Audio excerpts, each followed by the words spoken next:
എൻ്റെ ശരീരം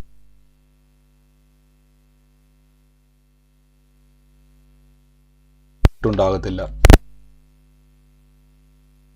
ദൈവത്തിൽ നിന്ന് വരുന്നു. എൻ്റെ രോഗത്തെയും എൻ്റെ ദാരിദ്ര്യത്തെയും കർത്താവ് ക്രൂശിൽ വഹിച്ചതിനാൽ എനിക്ക് ദിവ്യാരോഗ്യമുണ്ട്. ദീർഘായുസോടെ ഇരുന്ന് ഞാൻ കർത്താവിനെ സ്തുതിക്കും. പാമ്പുകളെയും തേളുകളെയും ശത്രുവിൻ്റെ സകല ബലത്തെയും ചവിട്ടുവാൻ കർത്താവ് എനിക്ക് അധികാരം തന്നിരിക്കുന്നു. ഒന്നും ഒരിക്കലും ഒരു ദോഷവും എനിക്ക് വരുത്തത്തില്ല. ഭൂലോകത്തിൻ്റെ അറ്റത്തോളം പോയി സകല സൃഷ്ടിയോടും സുവിശേഷം എന്ന് പ്രസംഗിപ്പാനും രോഗികളെ ഇന്ന് സൗഖ്യമാക്കുവാനും ഭൂതങ്ങളെ പുറത്താക്കുവാനും അത്ഭുതങ്ങളും അടയാളങ്ങളും എന്നിലൂടെ വരുവാൻ കർത്താവ് എന്നെ അഭിഷേകം ചെയ്തിരിക്കുന്നു. ആമേൻ.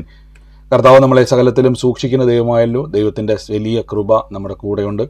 വൻ കാര്യങ്ങളെ കർത്താവ് നമ്മുടെ നടുവിൽ ചെയ്തുകൊണ്ടിരിക്കുന്നു. എന്നും പ്രവർത്തിപ്പാൻ കർത്താവ് ശക്തനാണ്. കർത്താവിൻ്റെ പ്രവൃത്തിയെ നമ്മുടെ ജീവിതത്തിൽ ഇന്ന് വലിയ കാര്യങ്ങൾ ചെയ്യുവാൻ ദൈവം ഇടയാക്കും. നമ്മളെ കർത്താവ് സകലത്തിലും സൂക്ഷിക്കുന്നല്ലോ. ദൈവം സകലത്തിലും അനുഗ്രഹവും അത്ഭുതവുമാക്കി മാറ്റുന്നതിന് നന്ദി പറയുന്നു. ദൈവത്തിൻ്റെ കൃപ നമ്മുടെ മേൽ വ്യാപരിക്കുന്നത്. നമുക്ക് ഒരുമിച്ച് ഇന്ന് പ്രാർത്ഥിക്കാം. തുടർമാനമായിട്ട് നമ്മൾ പുതിയ നിയമ ശുശ്രൂഷയെപ്പറ്റി കേട്ടുവരുന്നു. നമ്മുടെ ജീവിതത്തിൽ കർത്താവ് നമുക്ക് വേണ്ടി വിശാലതും നല്ലതും ഏറ്റവും ശ്രേഷ്ഠകരമായ ഒരു ജീവിതം ദൈവം ഒരുക്കി വെച്ചിട്ടുണ്ട്. നമ്മൾ കേട്ടും അറിഞ്ഞും പഠിച്ചും വന്നിട്ടുള്ളതായിട്ടുള്ള, നമ്മൾ പോലും അറിയാതെ നമ്മുടെ ജീവിതത്തിൽ കയറിക്കൂടിയ വചനവിരുദ്ധമായ പഠിപ്പീരുകളുണ്ട്.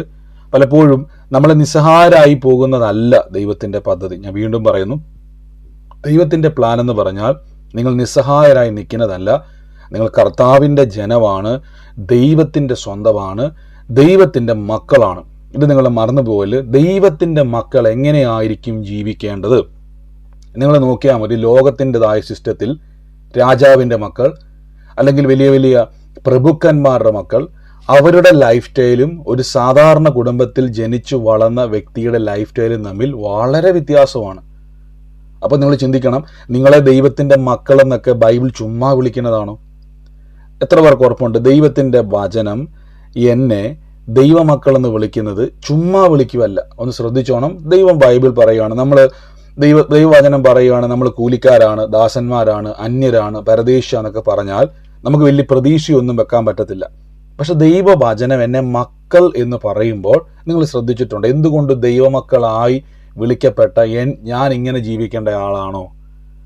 എന്നെ ദൈവത്തിൻ്റെ മക്കൾ, യേശുവിനെ നാം കർത്താവും രക്ഷിതാവുമായി സ്വീകരിക്കുമ്പോൾ ദൈവത്തിൻ്റെ മകനും മകളുമാക്കി മാറ്റിയെങ്കിൽ ഞാൻ എന്തിന് ഇങ്ങനെ ഒരവസ്ഥയിലൂടെ കടന്നു പോകണം?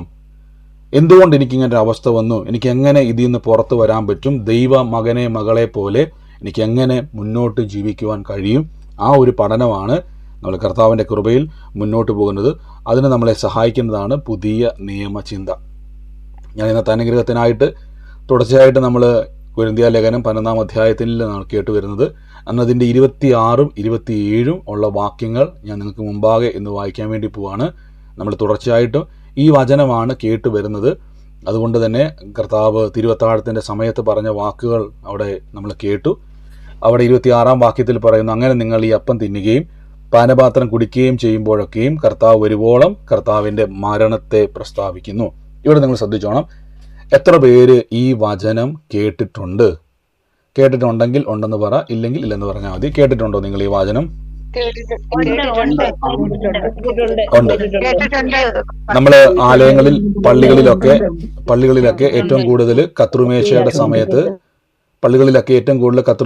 സമയത്ത് നമ്മൾ കേൾക്കുന്ന ഒരു വചനഭാഗമാണ് ഇത്. കേട്ട് നമ്മൾ ചിലപ്പോൾ ശ്രദ്ധിക്കാറില്ലായിരിക്കും. നിങ്ങൾ ചിലപ്പോൾ ശ്രദ്ധിക്കുന്നവരുണ്ടായിരിക്കാം. വളരെ ആഴത്തിൽ നിങ്ങളുമായിട്ട് എങ്ങനെയാണ് ഇതിന് ബന്ധം? ഇവിടെ ഇങ്ങനെ കൊടുത്തു, നിങ്ങൾ ഈ അപ്പം തിന്നുകയും പാനപാത്രം കുടിക്കുകയും ചെയ്യുമ്പോഴേക്കും, അത് കർത്താവിൻ്റെ ആ ശരീരത്തിന് സമമായ വീഞ്ഞും ആ ഒരു ബ്രെഡും നമ്മുടെ മുമ്പിലേക്ക് വരുമ്പോൾ വചനം പറയുകയാണ്, അപ്പം തിന്നുകയും പാനപാത്രം കുടിക്കുമ്പോഴൊക്കെയും കർത്താവ് വരുവോളം കർത്താവിൻ്റെ മരണത്തെ പ്രസ്താവിക്കുന്നു. ശ്രദ്ധിച്ചിട്ടുണ്ട് എന്തുകൊണ്ടാണ് ഇങ്ങനെയൊക്കെ ബൈബിൾ പറയാൻ കാരണം?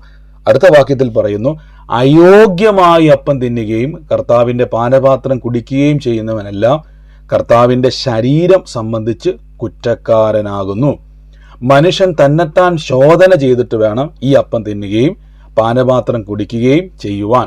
തിന്നുകയും കുടിക്കുകയും ചെയ്യുന്നവൻ ശരീരത്തെ വിവേചിക്കാഞ്ഞാൽ തനിക്ക് ശിക്ഷാവിധി തിന്നുകയും കുടിക്കുകയും ചെയ്യുന്നു.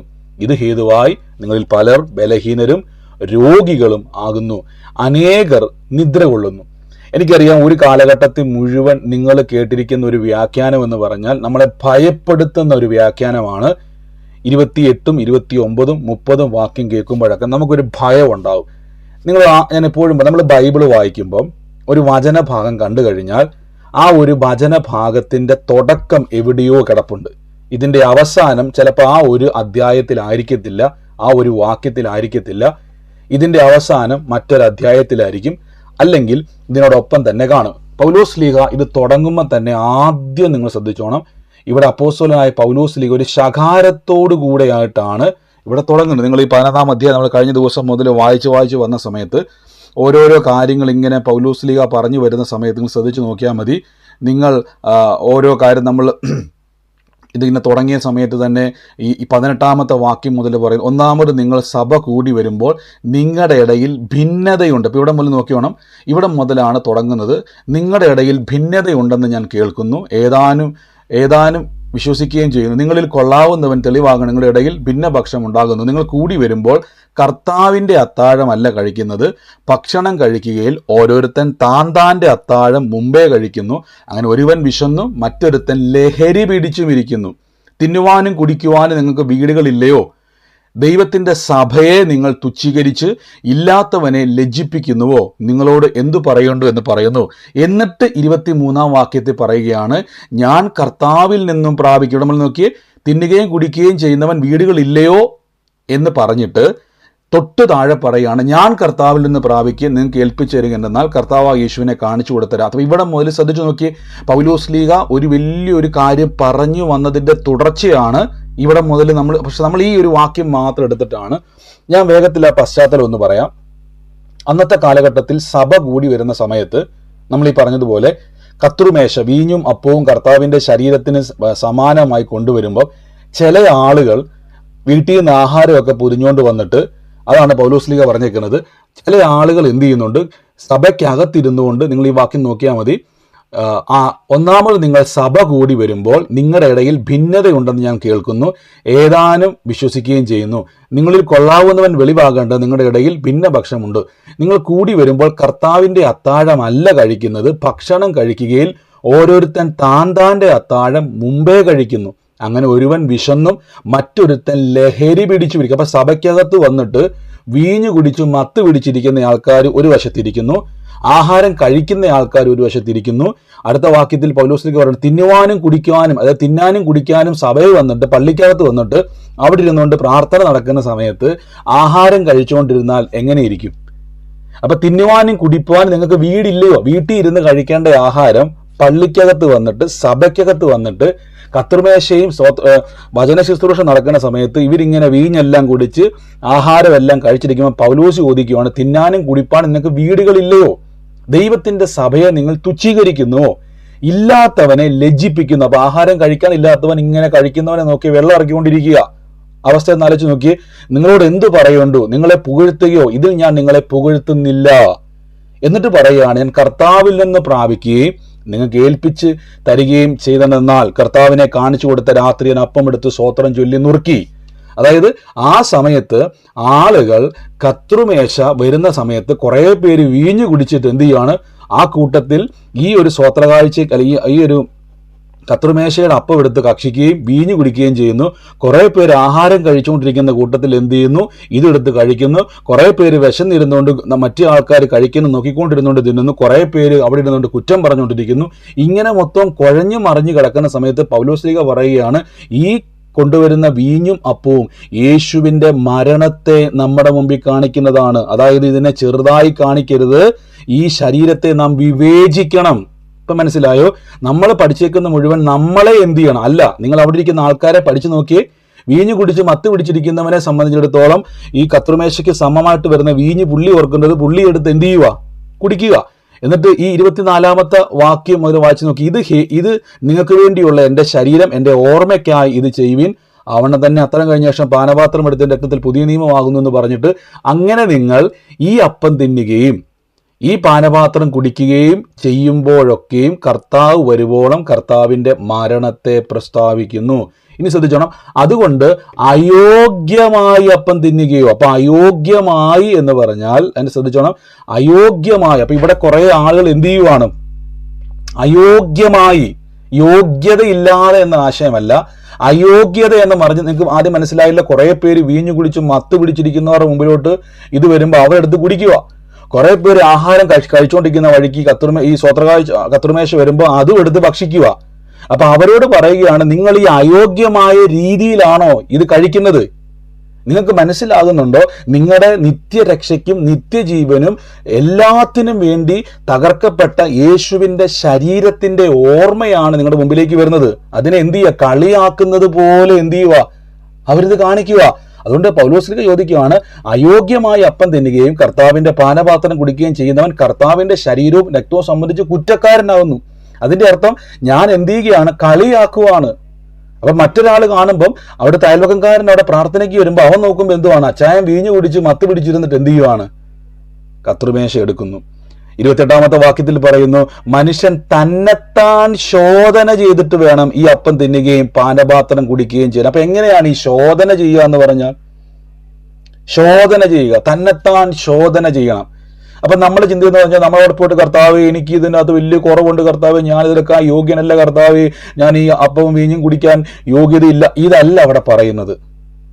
മനസ്സിലാകുന്നുണ്ടോ?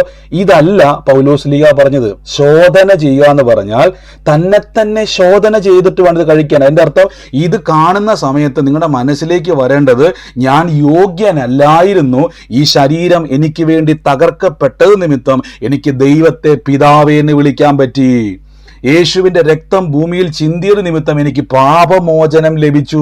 യേശുവിന്റെ ശരീരം മുറിവേറ്റത് കൊണ്ട് ഇത് കാണുമ്പം, ഈ അപ്പവീഞ്ഞുങ്ങളെ കാണുമ്പം കർത്താവിന്റെ ശരീരം മുറിക്കപ്പെട്ടതുപോലെ നിങ്ങൾക്ക് എന്ത് ചെയ്യണം? ഈ ബ്രെഡ് ഇങ്ങനെ എന്താ ചെയ്യുന്നത്? ബ്രെഡ് ഇങ്ങനെ മുറിച്ചാ തരുന്നല്ലേ? ഇത് കാണുന്ന സമയം യേശു ക്രിസ്തു എന്ത് ചെയ്തു? കർത്താവിനെ കാണിച്ചു കൊടുത്ത രാത്രി അവൻ അപ്പം എടുത്ത് സ്തോത്രം ചൊല്ലി നുറുക്കി. എന്നിട്ട് കർത്താവ് പറയുകയാണ്, ഇത് എൻ്റെ ശരീരമാണ്. ഇതേപോലെ എന്ത് ചെയ്യും? എൻ്റെ ശരീരം തകർക്കപ്പെടും. ഇത് കാണുമ്പോൾ നിങ്ങൾ ഓർക്കണം, എൻ്റെ ശരീരം തകർക്കപ്പെട്ടാൽ നിങ്ങൾ സൗഖ്യമായിരിക്കുന്നു. മനസ്സിലാകുന്നുണ്ടോ? യേശു പഠിപ്പിക്കുകയാണ്, എൻ്റെ ശരീരം തകർക്കപ്പെട്ടാൽ, അതിൻ്റെ അർത്ഥം എൻ്റെ ശരീരം മുറിവേറ്റാൽ, നല്ല സുന്ദരമായ യേശുവിൻ്റെ ശരീരം, ഒരു മുറിവ് പോലും ഇല്ലാത്ത, ഒരു പാടുപോലും ഇല്ലാത്ത, ഒറ്റ കുറവില്ലാത്ത യേശുവിന്റെ ശരീരത്തെ റോമൻ പടയാളികൾ മാറി മാറി ചാട്ടവാർ കൊണ്ട് അടിച്ചു ഉഴവ് ചാല് പോലെ ആക്കി. അതിൻ്റെ അർത്ഥം ഒരു ബ്രെഡ് എടുത്തിട്ട്, നല്ല സുന്ദരനായ ഒരു ബ്രെഡ് എടുത്തിട്ട് വീട്ടിൽ കൊണ്ടുവന്നിട്ട് നിങ്ങൾ ആ ബ്രെഡ് പിച്ചി ചീന്തിയാൽ എങ്ങനെ ഇരിക്കും? അതേപോലെ യേശുവിന്റെ ശരീരം തകർക്കപ്പെട്ട്. അപ്പൊ ഈ കത്രുമേശ കൊണ്ടുവരുന്ന സമയത്ത് നിങ്ങൾ എന്ത് ചെയ്യണം? തന്നെത്താൻ ശോധന ചെയ്യണം. ചുമ്മാ എടുത്ത് തിന്നരുത്. നിങ്ങൾ കൊരിന്ത്യക്കാർ എന്ത് ചെയ്യുമെന്ന് ചോദിച്ചു കഴിഞ്ഞാൽ, അവർ വീഞ്ഞു കുടിച്ച് ബോധം കെട്ടിരിക്കുക. കുറെ പേര് എന്ത് ചെയ്യുക? നല്ല ബിരിയാണിയെ കഴിച്ചുകൊണ്ടിരിക്കുന്ന സമയത്ത് അവരൊന്നും നോക്കാതെ എടുത്ത് കഴിക്കുക. പൗലോസ് പറയും, അങ്ങനെയല്ല, ഇത് നോക്കി കഴിക്കണം. ഇന്ന് രോഗിയായിരിക്കുന്നവർ ഇത് നോക്കിയിട്ട് പറയണം, എൻ്റെ രോഗത്തിന് വേണ്ടി തകർക്കപ്പെട്ട യേശുവിൻ്റെ ശരീരത്തിൻ്റെ ഓർമ്മയാണ് ഇത് കാണുമ്പോൾ എനിക്കറിയാം, എൻ്റെ മുറിവ്, എൻ്റെ വേദന യേശു എനിക്ക് വേണ്ടി വഹിച്ചു എന്നതിൻ്റെ തെളിവാണ് ഈ തകർക്കപ്പെട്ട ബ്രെഡ്, ഈ അപ്പം ഞാൻ കാണുന്നത്. ഇതാണ് അവിടെ ശോധന ചെയ്യുക എന്ന് പറഞ്ഞിരിക്കുന്നത്. മനസ്സിലാകുന്നുണ്ടോ? തന്നെത്താൻ ശോധന ചെയ്ത നമുക്ക് ചെയ്യുന്നവർ, നമ്മൾ അവിടെ പോയിട്ട് നമ്മുടെ കുറ്റവും കുറവും എല്ലാം ഏറ്റുപറഞ്ഞ് എല്ലാ ആഴ്ചയും ഈ പരിപാടിയാണ്. ഞാൻ ചോദിച്ചോട്ടെ, ഇത്രയും നിങ്ങൾ ഏറ്റുപറഞ്ഞിട്ട് നിങ്ങൾ രക്ഷപ്പെട്ടോ? ഇല്ല, രക്ഷപ്പെടത്തില്ല. അതിന്റെ കാരണം അവിടെ നിങ്ങളുടെ കുറവല്ല. ഞാൻ ചോദിച്ചോട്ടെ, നിങ്ങളുടെ കുറവാണ് അവിടെ ചോദിക്കുന്നതെങ്കിൽ നിങ്ങൾ ജന്മത്തിൽ എന്ത് ചെയ്യത്തില്ല? നന്നാകത്തില്ല. നമുക്കൊരിക്കലും നമ്മുടെ കുറവുകൾ നീക്കി ദൈവത്തെ വിളിക്കാൻ പറ്റത്തില്ല. തെളിവ് ഞാൻ പറയാം. പൗലോസ്ലീഹ 2 കൊരിന്ത്യർ ലേഖനം 11-ാം അധ്യായത്തിൽ പറയുന്നു, കർത്താവേ എൻ്റെ ബലഹീനതയെ പറ്റി പറയുമ്പോൾ പൗലോസ് പറയും, എൻ്റെ ശക്തി നിന്റെ ബലഹീനതയിൽ തികഞ്ഞു വരും. മനസ്സിലാവുന്നു? എൻ്റെ കൃപ നിനക്ക് മതി, എൻ്റെ ശക്തി നിന്റെ ബലഹീനതയിൽ തികഞ്ഞു വരും. നമ്മുടെ കുറവുകളല്ല അവിടെ നിങ്ങൾ ഓർക്കേണ്ടത്. എൻ്റെ കുറവുകൾ ഇരിക്കെ തന്നെ എനിക്ക് വേണ്ടി മരിക്കാൻ യേശു തയ്യാറായി. തെളിവ് ഞാൻ പറയാം. റോമാലേഖനം പറയുന്നു, ശത്രുക്കളായിരിക്കുമ്പോൾ തന്നെ നമുക്ക് വേണ്ടി യേശു ക്രൂശിൽ തകർക്കപ്പെട്ടു. മനസ്സിലാകുന്നുണ്ടോ? ശത്രുവായിരിക്കുമ്പോൾ തന്നെ, ഞാൻ ഇന്നാൾ പറഞ്ഞല്ലോ, നമ്മൾ ആർക്കും നമുക്കറിയാം, നമ്മൾ എന്നാ വിശ്വാസമൊക്കെ പറഞ്ഞാലും ശത്രുവിന് വേണ്ടി നമ്മൾ തകർക്കാനൊന്നും മിക്ക ആൾക്കാരും എന്ത് ചെയ്യത്തില്ല, തയ്യാറാകത്തില്ല. നമ്മൾ അതിലേക്ക് കർത്താവ് നമ്മളെ വളർത്തും കേട്ടോ. ഇവിടെ പറയുകയാണ്, തന്നെത്താൻ ശോധന ചെയ്യണം. അപ്പൊ ഇത് കാണുന്ന സമയത്ത് നിങ്ങളുടെ മുമ്പിലേക്ക് ഈ കത്രുമേശയുടെ അപ്പവും വീഞ്ഞും വരുന്ന സമയത്ത് ആ നുറുക്കപ്പെട്ട യേശു പറഞ്ഞതുപോലെ ഇതെന്റെ ശരീരമാകുന്നു, ഇത് നിങ്ങൾ കാണണം യേശുവിന്റെ ശരീരം പോലെ. അപ്പൊ ഒരു ചോദ്യം, നിങ്ങളുടെ അയൽവകക്കാരനായ യേശുവിനെ അറിയാത്ത വിശ്വാസി ഒന്നിരിക്കുക, സഹോദര, എന്തുകൊണ്ടാണ് ആ പുരോഹിതൻ അല്ലെങ്കിൽ ആ ബ്രദർ അല്ലെങ്കിൽ ആ പാസ്റ്റർ എന്തുകൊണ്ടാണ് ആ ബ്രെഡ് ഇങ്ങനെ പിച്ച് ചീന്തിയിട്ട് നമുക്ക് തരുന്നത്? നമുക്ക് ആ ബ്രെഡ് മുഴുവൻ തന്നാ പോരെ? ഉടനെ നിങ്ങൾ പറയണം, സഹോദര, അത് കാണിക്കുന്നത് യേശുവിന്റെ മരണത്തെയാണ്. ആ നുറുക്കപ്പെട്ട ബ്രെഡിനെ കാണിക്കുന്നത് തകർക്കപ്പെട്ട യേശുവിന്റെ ശരീരമാണ്. അപ്പൊ നമ്മളുമായിട്ട് എന്താ ഈ ബന്ധം? നീ ശോധന ചെയ്യണം. നീ എന്താ ശോധന എന്നറിയോ? എന്തുകൊണ്ടാണ് അത് നുറുക്കപ്പെട്ടത്? നിന്റെ പാപം നിമിത്തമാണ്, നിന്റെ ശാപം നിമിത്തമാണ് യേശു നുറുക്കപ്പെട്ടത്. നീ രോഗം സൗഖ്യമാകേണ്ടതിനാണ് യേശുവിന്റെ ശരീരം തകർക്കപ്പെട്ടത്. അപ്പൊ ഞാൻ എങ്ങനെ ശോധന ചെയ്യേണ്ടത്? അത് കാണുമ്പോൾ പറയണം, കർത്താവേ, എന്റെ രോഗത്തിന് വേണ്ടി യേശു തകർക്കപ്പെട്ടതുകൊണ്ട് ഞാൻ ഈ അപ്പവീഞ്ഞുകളെ ഭക്ഷിക്കുമ്പോൾ ഞാൻ സൗഖ്യമായിരിക്കുന്നു. ഇപ്പൊ മനസ്സിലായോ?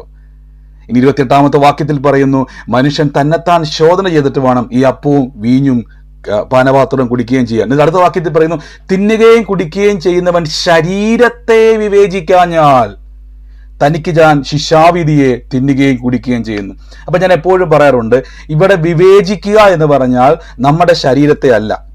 നിങ്ങൾക്ക് ഒരു കാര്യം മനസ്സിലാക്കണം, പുതിയ നിയമ വിശ്വാസി എന്ന് പറഞ്ഞാൽ നമ്മുടെ യോഗ്യത കൊണ്ട് നിൽക്കുന്നതല്ല. ഞാൻ ചോദിച്ചോട്ടെ, കർത്താവിനെ 3 വട്ടം തള്ളിപ്പറഞ്ഞ പത്രോസ്ലീഹായിനെ യഹൂദ നിയമപ്രകാരം അടിപ്പിക്കാൻ പോലും പറ്റത്തില്ല. നിങ്ങൾക്കറിയാം, നിങ്ങൾ യഹൂദന്റെ ഒരു ചരിത്രവും അവരുടെ ഒരു നിയമമൊക്കെ പഠിക്കണം. യഹൂദന്റെ നിയമപ്രകാരം തൻ്റെ കൂട്ടുകാരനെ 10 ആള് കേൾക്കെ ശപിക്കപ്പെട്ടവനെന്ന് പറഞ്ഞ് 3 വട്ടം പ്രാഗിയെന്നാണ് പറഞ്ഞേക്കുന്നത്. അങ്ങനെ ഒരാൾ ചെയ്താൽ യഹൂദ സമൂഹപ്രകാരം അവനെ കണ്ടാൽ കല്ലെറിഞ്ഞ് കൊല്ലണമെന്നാണ് നിയമം. അങ്ങനെ ഇരിക്കെ യേശുക്രിസ്തു യഹൂദനായി വന്നു, പത്രോസ്ലീഹ യഹൂദനായി ജീവിച്ചു. ആ പത്രോസ്ലീഹ യേശുവിനെ നോക്കിയിട്ട് പറഞ്ഞു, എനിക്ക് ആ മനുഷ്യനെ അറിയത്തില്ല, പ്രാകുകയും ചെയ്തു എന്ന് എഴുതി വെച്ചേക്കുന്നത്. അങ്ങനെ ഒരാള് പിന്നെ ഒരു യഹൂദൻ വീട്ടിൽ കേട്ടത്തില്ല. പക്ഷെ ബൈബിൾ പറയുന്നു, കർത്താവ് യേശു പത്രോസ്ലീഹായിനെ തേടിപ്പോയി കെട്ടിപ്പിടിച്ച് എന്നിട്ടൊരു ചോദ്യം ചോദിച്ചു, പത്രോസേ, ഇവരിൽ അധികമായി നീ എന്നെ സ്നേഹിക്കുന്നുണ്ടോ? എന്തുകൊണ്ടാണ് കർത്താവെ അങ്ങ് കല്ലെറിയാത്തത്? കർത്താവ് പറയും, ഈ മനുഷ്യന്റെ യോഗ്യത കൊണ്ടല്ല ഞാൻ അവനെ സ്നേഹിക്കുന്നത്, എൻ്റെ കൃപയാലാണ് ഞാൻ അവനെ സ്നേഹിക്കുന്നത്. ഇപ്പൊ മനസ്സിലായോ? ആമേൻ. അതുകൊണ്ട് തിന്നുകയും കുടിക്കുകയും ചെയ്യുന്നവൻ, ഇത് നിങ്ങൾ മറന്നു പോകരുത്. ഇതിന്റെ തുടക്കം എവിടുന്നാണ്? ആ കൊരിന്ത്യ സഭയില് വീഞ്ഞു കുടിച്ച് മത്ത് പിടിച്ചിരിക്കുന്ന ആൾക്കാരുണ്ട്, ബിരിയാണി തിന്നുകൊണ്ടിരിക്കുന്ന ആൾക്കാരുണ്ട്, ആഹാരം കഴിക്കാതെ രാവിലെ വീട്ടിൽ നിന്ന് ഇറങ്ങി വന്നവരുണ്ട്. അവരിങ്ങനെ കൊതികുത്തി എന്ത് ചെയ്തുകൊണ്ടിരിക്കുകയാണ്? കഴിക്കുന്നവൻ നോക്കിക്കൊണ്ടിരിക്കുന്നു. വലിയ പ്രസംഗം നടക്കുന്നു. കുറെ പേര് മദ്യപിച്ച് വീഞ്ഞു കുടിച്ച് ലക്ക് കെട്ടിയിരിക്കുന്നു. പൗലോസ് ചോദിക്കുക, തിന്നാനും കുടിക്കാനും നിങ്ങൾക്ക് ഇവിടെ കണ്ടിട്ടുണ്ടോ? വീട്ടിൽ പോകാൻ മേലെ എന്ന് ശകാരിച്ച് തുടങ്ങിയിട്ടാണ് താഴേക്ക് വന്നിട്ട് പറയുകയാണ്, തന്നെത്താൻ ശോധന ചെയ്യണം. അപ്പൊ നമ്മൾ പഠിച്ചേക്കുന്നത് എന്താന്ന് വെച്ച് കഴിഞ്ഞാൽ, നമ്മൾ ഇങ്ങനെ എന്ത് ചെയ്തുകൊണ്ടിരിക്കണം? എല്ലാ ദിവസവും നമ്മൾ വന്നിട്ട്, എനിക്കറിയാവുന്നൊരു സഹോദരനും സഹോദരിയുണ്ട്, എല്ലാ ഞായറാഴ്ചയും വന്ന് നിരപ്പ് പ്രാപിക്കുക. തിങ്കൾ മുതൽ ശനിയാഴ്ച വരെ അടിയും വഴക്കും ഭയങ്കര ബഹളമാണ്. ഞായറാഴ്ച ആകുമ്പോൾ കെട്ടിപ്പിടുത്തവും കണ്ണുനീരും. ചേട്ടനും അനീതിയ ഭയങ്കര നിരപ്പ് പ്രാപിക്കല. എന്നിട്ട് എല്ലാം കഴിഞ്ഞിട്ട് തിങ്കളാഴ്ച പിന്നെ അടി തുടങ്ങും. അപ്പോൾ ശനിയാഴ്ച പിന്നെ എന്ത് ചെയ്യും? ഞായറാഴ്ച വന്നിട്ട് പിന്നെ എന്ത് ചെയ്യും? തമ്മിൽ ഇതിങ്ങനെ തുടർന്നുകൊണ്ടേയിരിക്കും. കാര്യം കത്രിമേശ എടുക്കണമെങ്കിൽ ഇത് എന്ത് ചെയ്തുകൊണ്ടിരിക്കണം? നമ്മൾ പഠിച്ചേക്കുന്നത് അങ്ങനെയല്ല. നിങ്ങൾ എപ്പോഴും ഓർത്തോണം, നിങ്ങൾക്കൊരു ബലഹീനത ഉണ്ടെങ്കിൽ, കർത്താവ് എൻ്റെ ബലഹീനതയിൽ എന്നെ സഹായിക്കണമെന്ന് എനിക്ക് ധൈര്യത്തോടെ പറയാൻ പറ്റും. കൃപയാൽ ദൈവം എന്നെ സഹായിക്കും. ശ്രദ്ധിച്ചോണം, കർത്താവിൻ്റെ കൃപയാണ് ഒരിക്കലും എന്നെ ബലഹീനനാക്കി തുടരാൻ. ഇപ്പം എനിക്കൊരു പാപ സ്വഭാവം ഉണ്ടെന്ന് ഇരിക്കട്ടെ, എനിക്ക് നിയന്ത്രിക്കാൻ പറ്റാത്തൊരു പാപ സ്വഭാവമുണ്ട്, എനിക്ക് അതിൽ നിന്ന് പുറത്തു വരാൻ പറ്റുന്നില്ല. നമ്മൾ എന്ത് ചെയ്യുന്നു വെച്ച് കഴിഞ്ഞാൽ, ഇതെല്ലാം മാറ്റി വെച്ചിട്ട് ദൈവത്തെ വിളിക്കാൻ വേണ്ടി നോക്കും. തെറ്റാണ്. എനിക്കറിയാവുന്നൊരു സുഹൃത്തുണ്ടായിരുന്നു. അദ്ദേഹം ഇപ്പം കർത്താവിന് വേണ്ടി ശക്തമായിട്ട് ഉപയോഗിക്കുന്ന ഒരു മനുഷ്യനാണ്. ഞങ്ങൾ കോട്ടയത്ത് ഒരു പ്രാർത്ഥന നടക്കുന്ന സമയത്ത് ഒരു പിള്ളേരുടെ ഒരു യൂത്ത് മീറ്റിംഗ് ആണ്. അവിടെ ഞങ്ങളുടെ പ്രാർത്ഥനയ്ക്ക് വന്നുകൊണ്ടിരുന്ന ഒരു സുഹൃത്ത് നിർബന്ധിച്ചുകൊണ്ട് അദ്ദേഹത്തെ പ്രാർത്ഥനയ്ക്ക് കൊണ്ടുവരുമായിരുന്നു. ഞങ്ങളിങ്ങനെ അപ്പോൾ ഒരു ദിവസം ഞങ്ങൾ തമിഴ്നാട്ടിലെ തെങ്കാശിയിൽ ഒരു പ്രാർത്ഥന വെക്കുന്ന സമയത്ത് ഈ സഹോദരൻ പറഞ്ഞു, എനിക്കൊരു അനുഭവ സാക്ഷ്യം പറയാനുണ്ട്. ഒത്തിരി ആൾക്കാരുണ്ട് തമിഴ്നാട്ടിൽ വെച്ച്. അപ്പോൾ ഇദ്ദേഹം സാക്ഷ്യം പറഞ്ഞപ്പോഴാണ് ഞാനും അദ്ദേഹത്തെ ശ്രദ്ധിക്കുന്നത്. അദ്ദേഹം പറയുവാണ്, ഞാൻ ആദ്യമായിട്ട് ഈ കൂട്ടായ്മയിൽ വരുന്ന സമയത്ത് എൻ്റെ സുഹൃത്ത് എന്നെ നിർബന്ധിച്ച്, എനിക്കെൻ്റെ വീട്ടിൽ ഒരു സമാധാനം, വീട് ജപ്തി കിടക്കുന്നു, അപ്പനാണെ മദ്യപാനി, വീട്ടിലാണെങ്കിൽ കടം കൊണ്ട് മുടിഞ്ഞു നിൽക്കുന്നു. അതുകൊണ്ട് അദ്ദേഹം ചെറുപ്രായം മുതലേ മദ്യപിക്കാൻ തുടങ്ങി.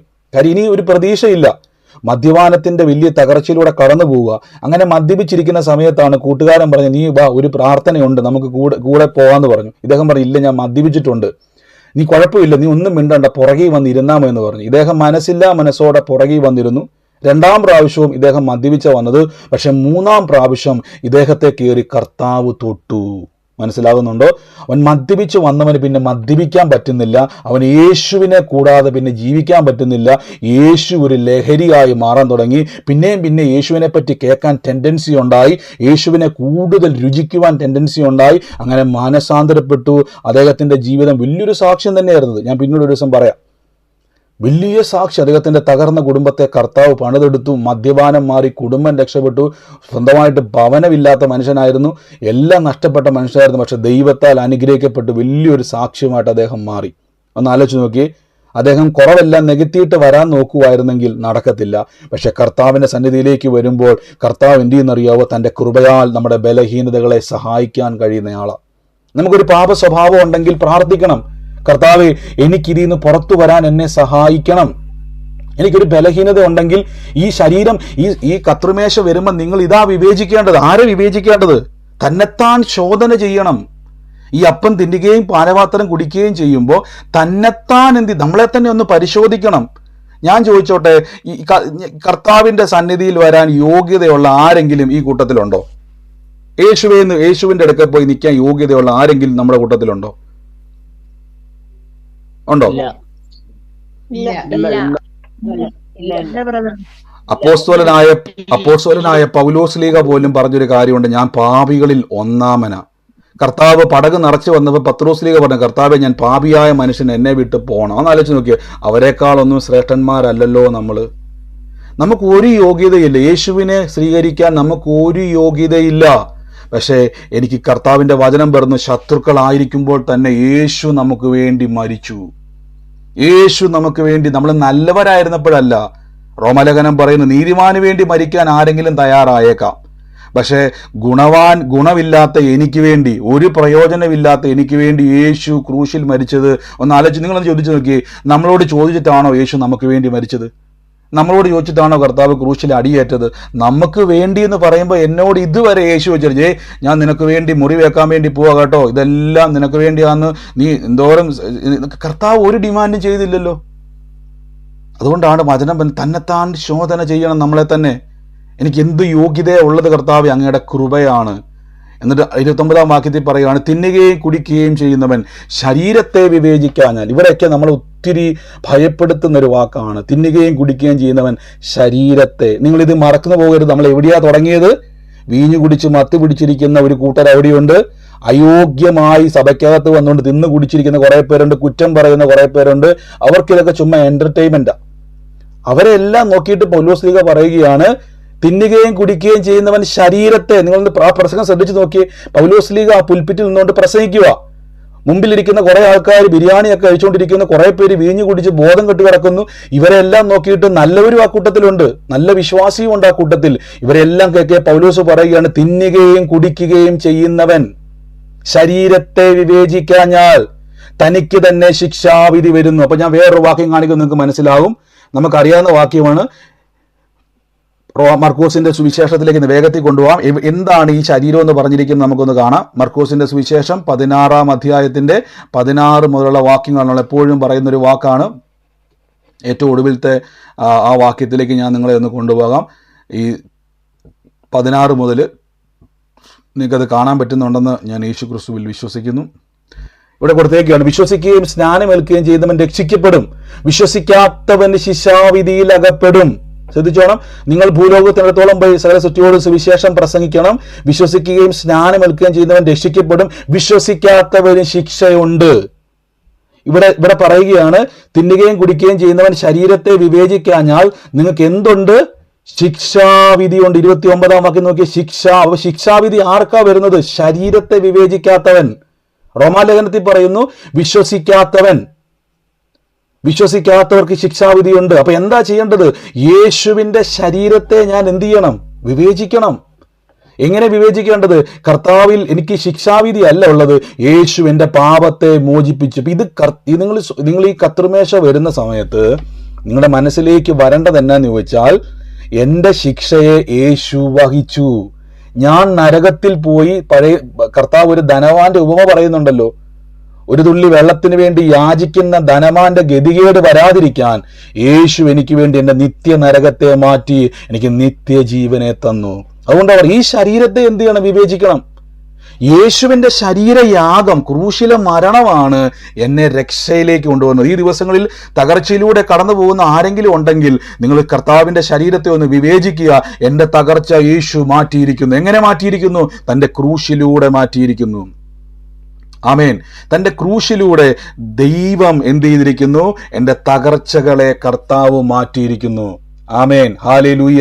എൻ്റെ തകർച്ചകളെ കർത്താവ് ക്രൂശിൽ മാറ്റിയിരിക്കുന്നത് കൊണ്ട് കർത്താവിൻ്റെ വലിയ പ്രവൃത്തികളെ ദൈവം ഇന്ന് എൻ്റെ ജീവിതത്തിൽ ചെയ്യുവാൻ ഇടയായിത്തീരും. ഇത് പറഞ്ഞുകൊണ്ടിരിക്കുമ്പോൾ കർത്താവിനോട് പറയുന്നു, സിന്ധു എന്ന് പറയുന്ന സഹോദരിയുള്ള ഒരു വ്യക്തി എന്നെ കേൾക്കുന്നുണ്ട്. സൂമിലായിക്കോട്ടെ, ലൈവിലായിക്കോട്ടെ, സിന്ധു എന്ന് പറയുന്ന സഹോദരിയുള്ള ഒരു വ്യക്തി ഇതെന്നെ കേൾക്കുന്നു. ആ കുടുംബത്തെ നോക്കിക്കൊണ്ട് ഈ ദിവസങ്ങളിൽ പോയി ആ കുടുംബത്തിന് വേണ്ടി പ്രാർത്ഥിച്ചോണം. ഈ വചനം കേട്ടിട്ട് അവർക്ക് വേണ്ടി പ്രാർത്ഥിച്ചോണം. ആ കുടുംബത്തിലെ സിന്ധുവുമായി ബന്ധപ്പെട്ട് സിന്ധുവിനെയും തലമുറകളെയും ദൈവത്തിന് രക്ഷിക്കുവാൻ പദ്ധതിയുണ്ട്. ആ സിന്ധുവിനോട് പറയണം, സിന്ധു നീ തകർന്നു പോകത്തില്ല, ദൈവം നിന്നെ രക്ഷിക്കുമെന്ന്. ഈ കേൾക്കുന്ന ആരുമായിട്ട് ബന്ധപ്പെട്ടത് സിന്ധു സഹോദരിയുള്ള ഒരു വ്യക്തിയെ കർത്താവ് സ്പർശിക്കുകയാണ്. യേശുവിൻ്റെ നാമത്തിൽ അത് ഏറ്റെടുത്ത് അവർക്ക് വേണ്ടി പറഞ്ഞോണം. അവർ വീട്ടിൽ പോയി പറഞ്ഞു. ആരാത്? സിസ്റ്റർ. യേശുവിന്റെ നാമത്തെ ഏറ്റെടുത്ത കേട്ടോ. കർത്താവ് ഇന്ന് ആ സിന്ധുവിനോട് പറയണം, സിന്ധു നീ തകർന്നു പോകുക, വലിയൊരു ദുഃഖത്തിലൂടെ കടന്നു പോവുകയാണ് കേട്ടോ സഹോദരി. അവർ ഷെയർ ചെയ്തില്ലെങ്കിലും മനസ്സിലാക്കിക്കണം. എന്നോട് കർത്താവ് പറയുകയാണ്, ഇത് പറഞ്ഞുകൊണ്ടിരുന്നപ്പോൾ തന്നെ തകർന്നു പോകത്തില്ല, കർത്താവ് രക്ഷിക്കുമെന്ന് പറഞ്ഞാൽ കേട്ടോ, അത് അവരുടെ വിശ്വാസം വർദ്ധിക്കും, അവരെ ദൈവം അനുഗ്രഹിക്കുവാൻ ഇടയായിത്തീരും. ആമേൻ. അപ്പൊ നിങ്ങൾ എന്ത് ചെയ്യണം? അടുത്ത വാക്യത്തിൽ ഇത് ഹേതുവായി നിങ്ങളിൽ പലരും രോഗികളാകുന്നു, അനേകർ നിദ്ര കൊള്ളുന്നു. അപ്പൊ ഇതൊക്കെ പറഞ്ഞ് നമ്മളെ പലരും പേടിപ്പിക്കുക. അപ്പൊ രോഗിയാകുമെന്ന് പറയുന്ന അർത്ഥം എന്തുവാ? ഞാൻ ചോദിച്ചോട്ടെ, രോഗം സൗഖ്യമാകുന്നത് എങ്ങനെയാണെന്ന് പറയാൻ പറ്റുമോ? രോഗം എങ്ങനെയാ സൗഖ്യമാകുന്നത്? ആർക്കെങ്കിലും പറയാൻ പറ്റുമോ? ഞാൻ മ്യൂട്ട് മാറ്റിയിട്ടുണ്ട്.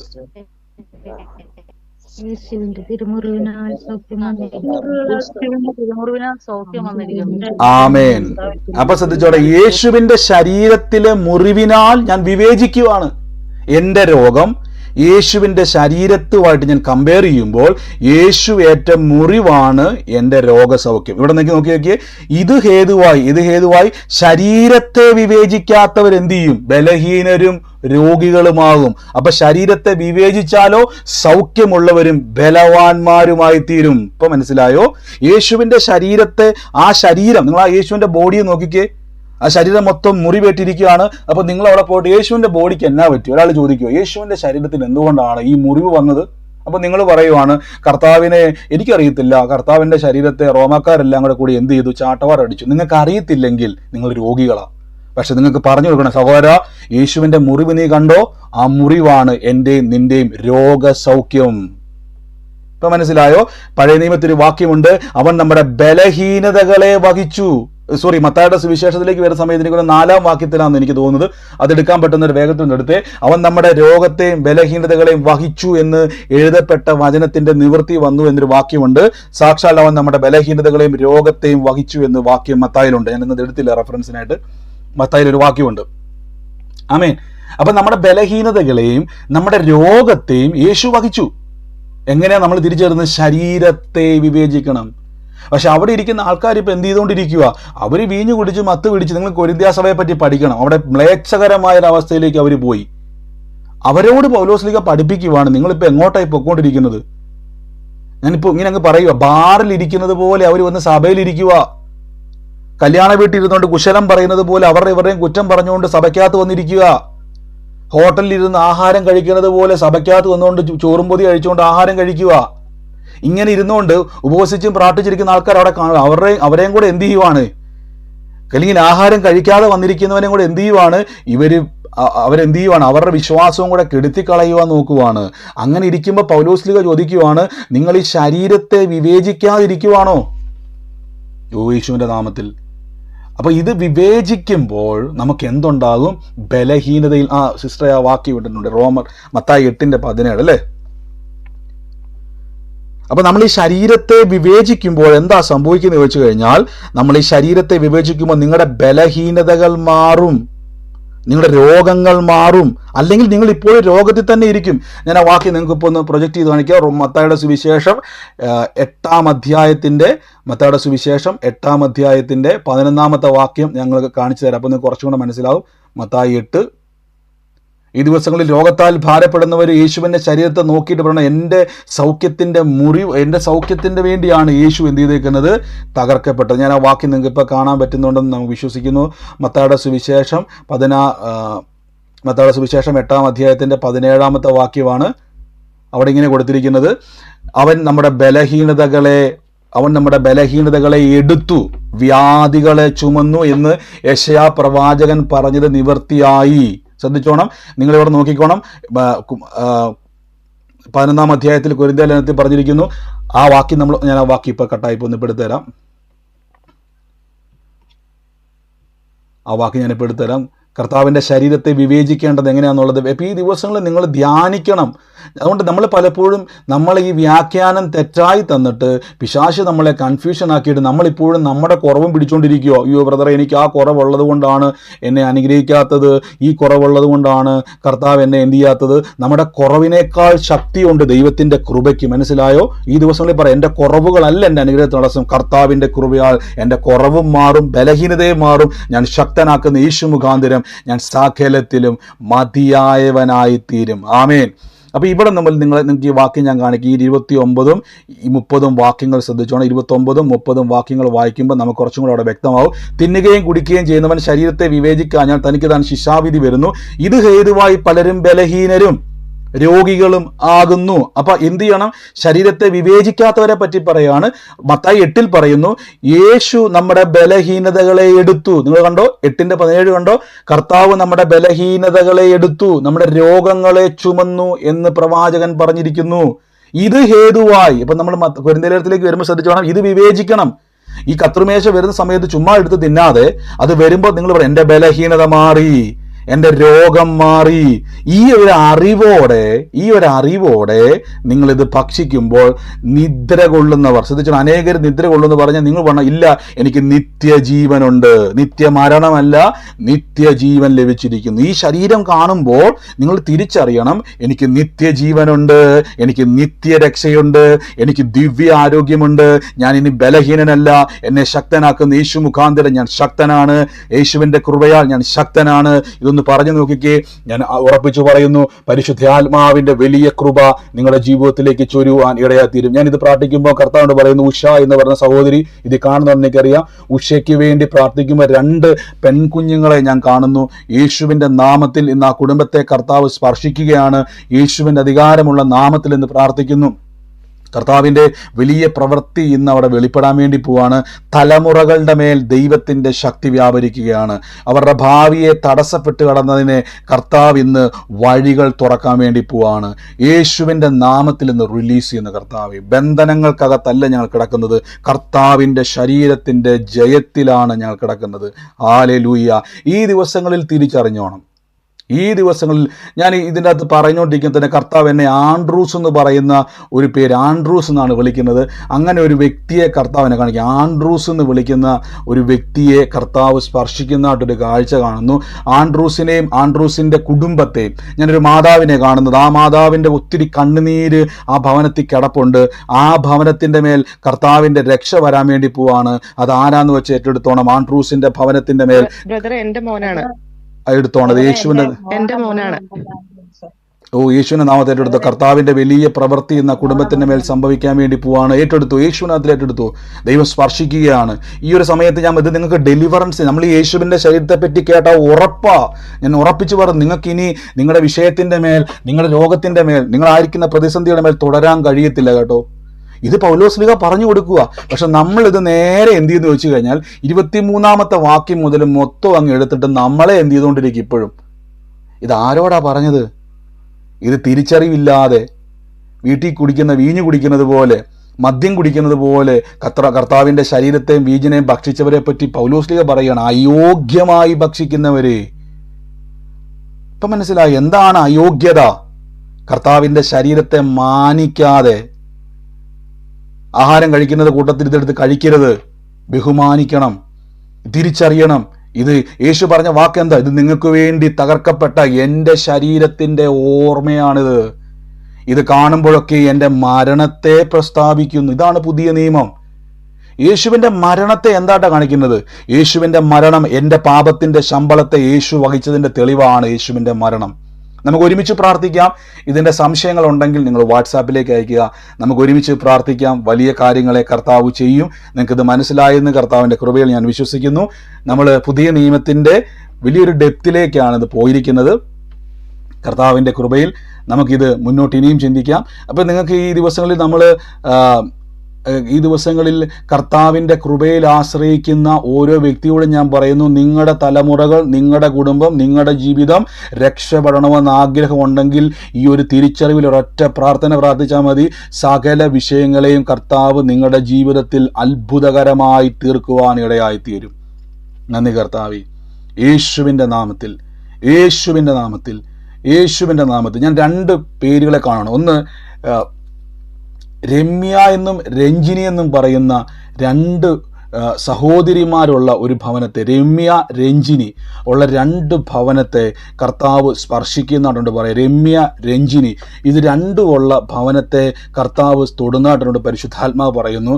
ആ ഭവനത്തിൻ്റെ മേൽ ഈ ദിവസങ്ങളിൽ ദൈവത്തിൻ്റെ രക്ഷാപദ്ധതികളെ ദൈവം തുറക്കാൻ വേണ്ടി പോകണം. രമ്യ രഞ്ജിനി രണ്ടുപേരുമുള്ള ഒരു ഭവനം. അതാരാ സിസ്റ്ററെ? അത് രണ്ടും എന്റെ കുടുംബത്തിലുള്ളതാ. അത് രണ്ടുപേരും. ഓ, ആ കുടുംബത്തിൽ പോയിട്ട് പറഞ്ഞു സിസ്റ്ററെ, പറഞ്ഞു. കാരണം എന്ന് പറഞ്ഞാൽ ഒരാള് എന്റെ മൂത്ത കുഞ്ഞമ്മയുടെ മരുമോളും അത് ഹസ്ബൻഡിനെ കൊണ്ട് വല്ലാതെ ഭാരപ്പെടുന്നു. രണ്ടാമത്തെ ആളെന്ന് പറഞ്ഞാൽ എന്റെ മോളുടെ നാത്തൂന, അതിന് ക്യാൻസർ ആയിട്ട് ഇങ്ങനെ ഇരിക്കുന്നു. ഓ സിസ്റ്ററെ, രക്ഷപ്പെടും കേട്ടോ. അവർ രക്ഷപ്പെടും. സഹോദരി പോയി പറയണം, ക്യാൻസർ ഒന്നും ഈ ശരീരത്തെ തിരിച്ചറിഞ്ഞിട്ട് മോളെ നിനക്ക് വേണ്ടിയാണ്, നിന്റെ ക്യാൻസർ സൗഖ്യമാകേണ്ടതിനാണ് യേശുവിൻ്റെ ഇത് കർത്താവ് വെളിപ്പെടുത്തി കേട്ടോ. അവിടെ പോയി പറയണം. അവർ ഈ മെസ്സേജ് കേൾപ്പിക്കണം. അല്ലെ സിസ്റ്റർ പറയണം, കർത്താവ് ഈ ശരീരം നിന്റെ ക്യാൻസറിന് വേണ്ടിയാണ് യേശു മുറിവേറ്റത്. നിന്റെ ക്യാൻസർ സൗഖ്യമാകേണ്ടതിനാണ്, നിന്റെ കുടുംബം തകർന്നു പോകാതിരിക്കാൻ വേണ്ടിയാണ് യേശുവിൻ്റെ ശരീരം തകർക്കപ്പെട്ടത്. ഇത് തിരിച്ചറിവോടെ നീ ഒന്ന് പ്രാർത്ഥിച്ചാൽ മതി. ഏത് രോഗത്തിൻ്റെ മേൽ നിനക്ക് സൗഖ്യമുണ്ട്. എല്ലാവരും പ്രാർത്ഥിച്ച്. പരിശുദ്ധാത്മാവിൻ്റെ വലിയ സ്പർശനമുണ്ട്. ഈ ദിവസങ്ങളിൽ മാരക രോഗത്തിൽ നിങ്ങൾ ഭാരപ്പെടുന്നുവെങ്കിൽ യേശുവിൻ്റെ തിരുമുറിവിലെ ഒന്ന് നോക്കിക്കേ. ഈ അപ്പവീഞ്ഞങ്ങളെ എടുത്തിട്ട് നിങ്ങളൊന്ന് നോക്കിക്കേ. ആ തകർക്കപ്പെട്ട ശരീരം എന്നോട് സംസാരിച്ചുകൊണ്ടിരിക്കുക, നിനക്ക് വേണ്ടിയാണ് ഞാൻ മുറിവേറ്റിരിക്കുന്നത്. നിന്റെ രോഗം സൗഖ്യമാകേണ്ടതിന്, നിന്റെ തകർച്ചകൾ തീരേണ്ടതിന് ഞാൻ യേശുവിൻ്റെ നാമത്തിൽ ഇന്ന് ഏറ്റെടുക്കുന്നു പറയണം. കർത്താവ് നിങ്ങളെ തൊടുകയാണ്. നമുക്ക് പ്രാർത്ഥിക്കാം. യേശുവേ, ഈ ദിവസങ്ങളിൽ നമ്മൾ കൂടുതൽ എത്രവർക്ക് ആഗ്രഹമുണ്ട്, കൂടുതൽ ഈ ക്രൂശിനെ പറ്റി ചിന്തിക്കാൻ എത്രവർക്ക് ആഗ്രഹമുണ്ട്, തുടർമാനമായിട്ട് ഇത് കേൾക്കണമെന്ന് ആഗ്രഹമുണ്ട്.